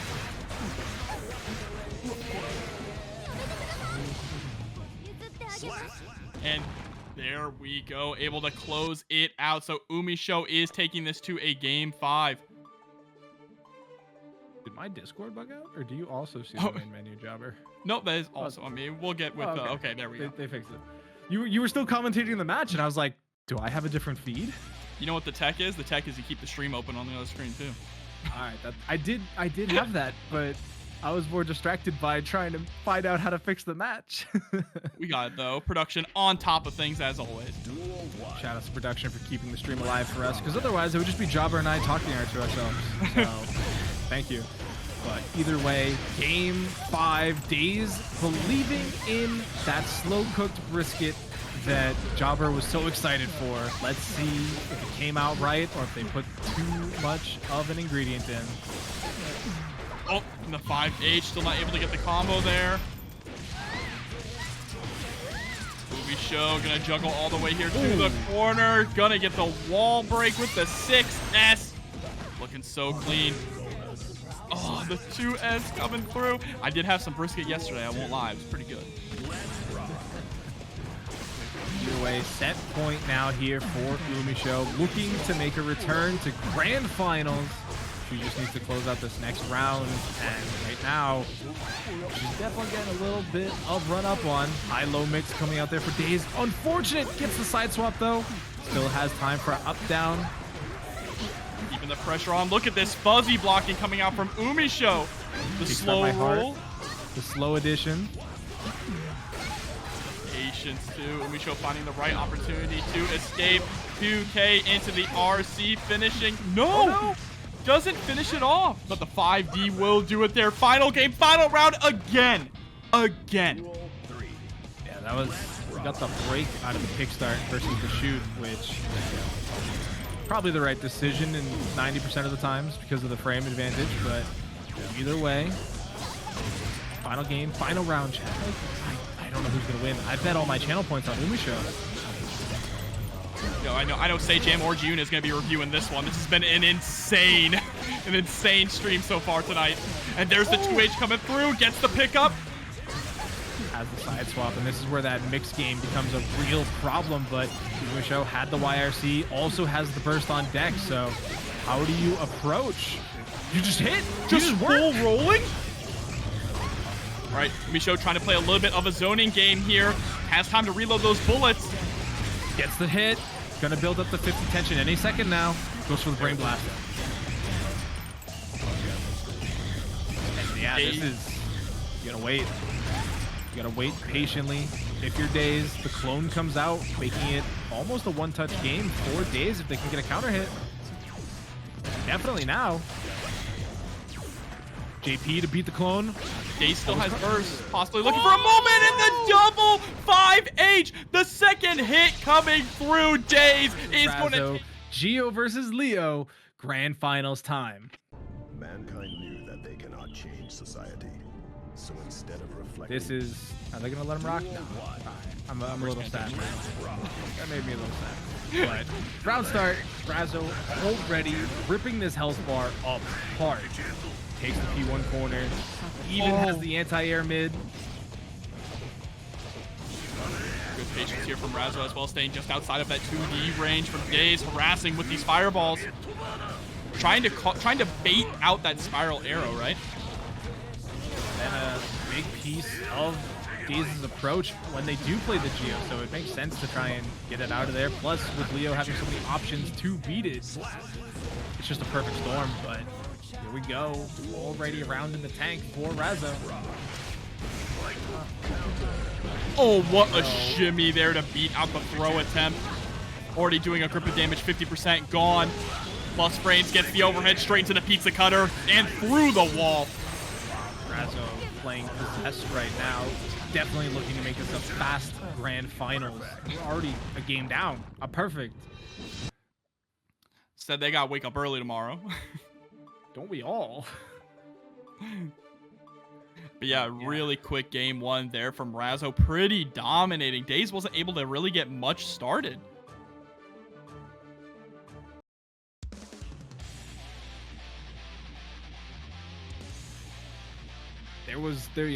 From round start, they'd already got hit by the 2D. They were knocked down, thrown into the corner.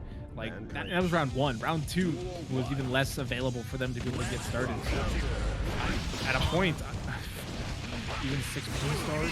Jesus. I wonder if, like, we pull out the Bridget just to try something different, because the Geo, until the Geo starts showing up, this is looking unlocked for Razzo. Yeah, and there's that 2S, and really what it is that Razzo is sticking out a lot of preemptive buttons, right? Whether it be throwing out the guard point, whether it be throwing out the 2S, the bar slash. Finally, Razzo was able to get a hit here. I mean, excuse me, Daze, but Razzo was ready for the throw reset. Flash kicks out of the corner. Has a ton of meter on deck too, so any hit will do it. Even has the PM tension on deck as well to go for the headbutt.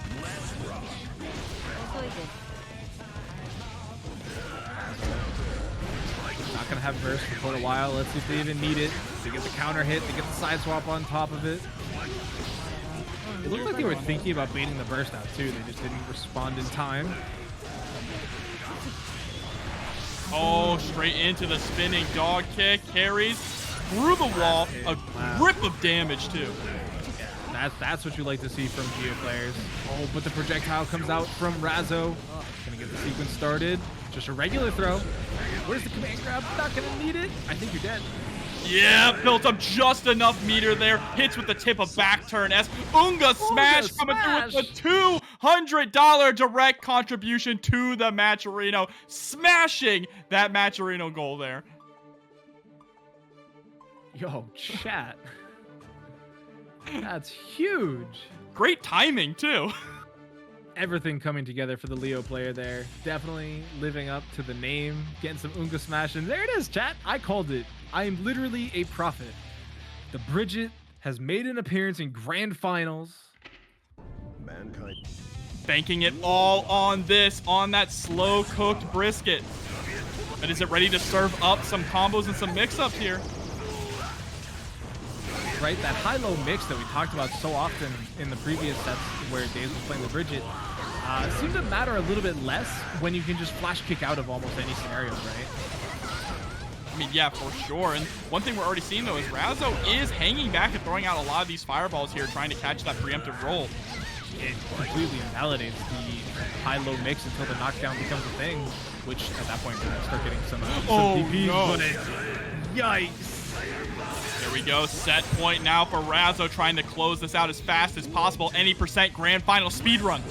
This is actually the fastest set of the night, chat. Everything else, we've had rounds last longer than this first of three so far. Daze unfortunately missing a critical punish there. Gets shimmied twice in a row. Gets thrown that time, and this is looking a little done and dusted, chat. We get the counter hit coming in there for Daze, but the burst bait. Wait, still not enough. Last chance. The counter hit, you got to watch out for DP. Everything on these last potential sequences, chat. Gets the counter hit. Gonna take him through the wall. Super. Yeah, we're gonna get the hard knockdown. Is Daze gonna be able to pull this off? I would look at mine. Daze goes for the jump in. No! Looked like Daze tried to go for the safe jump into a throw there. Something mistimed, but Razzo is gonna take it 3-0. Your TNS champion in one of the craziest brackets I have ever had the pleasure of watching.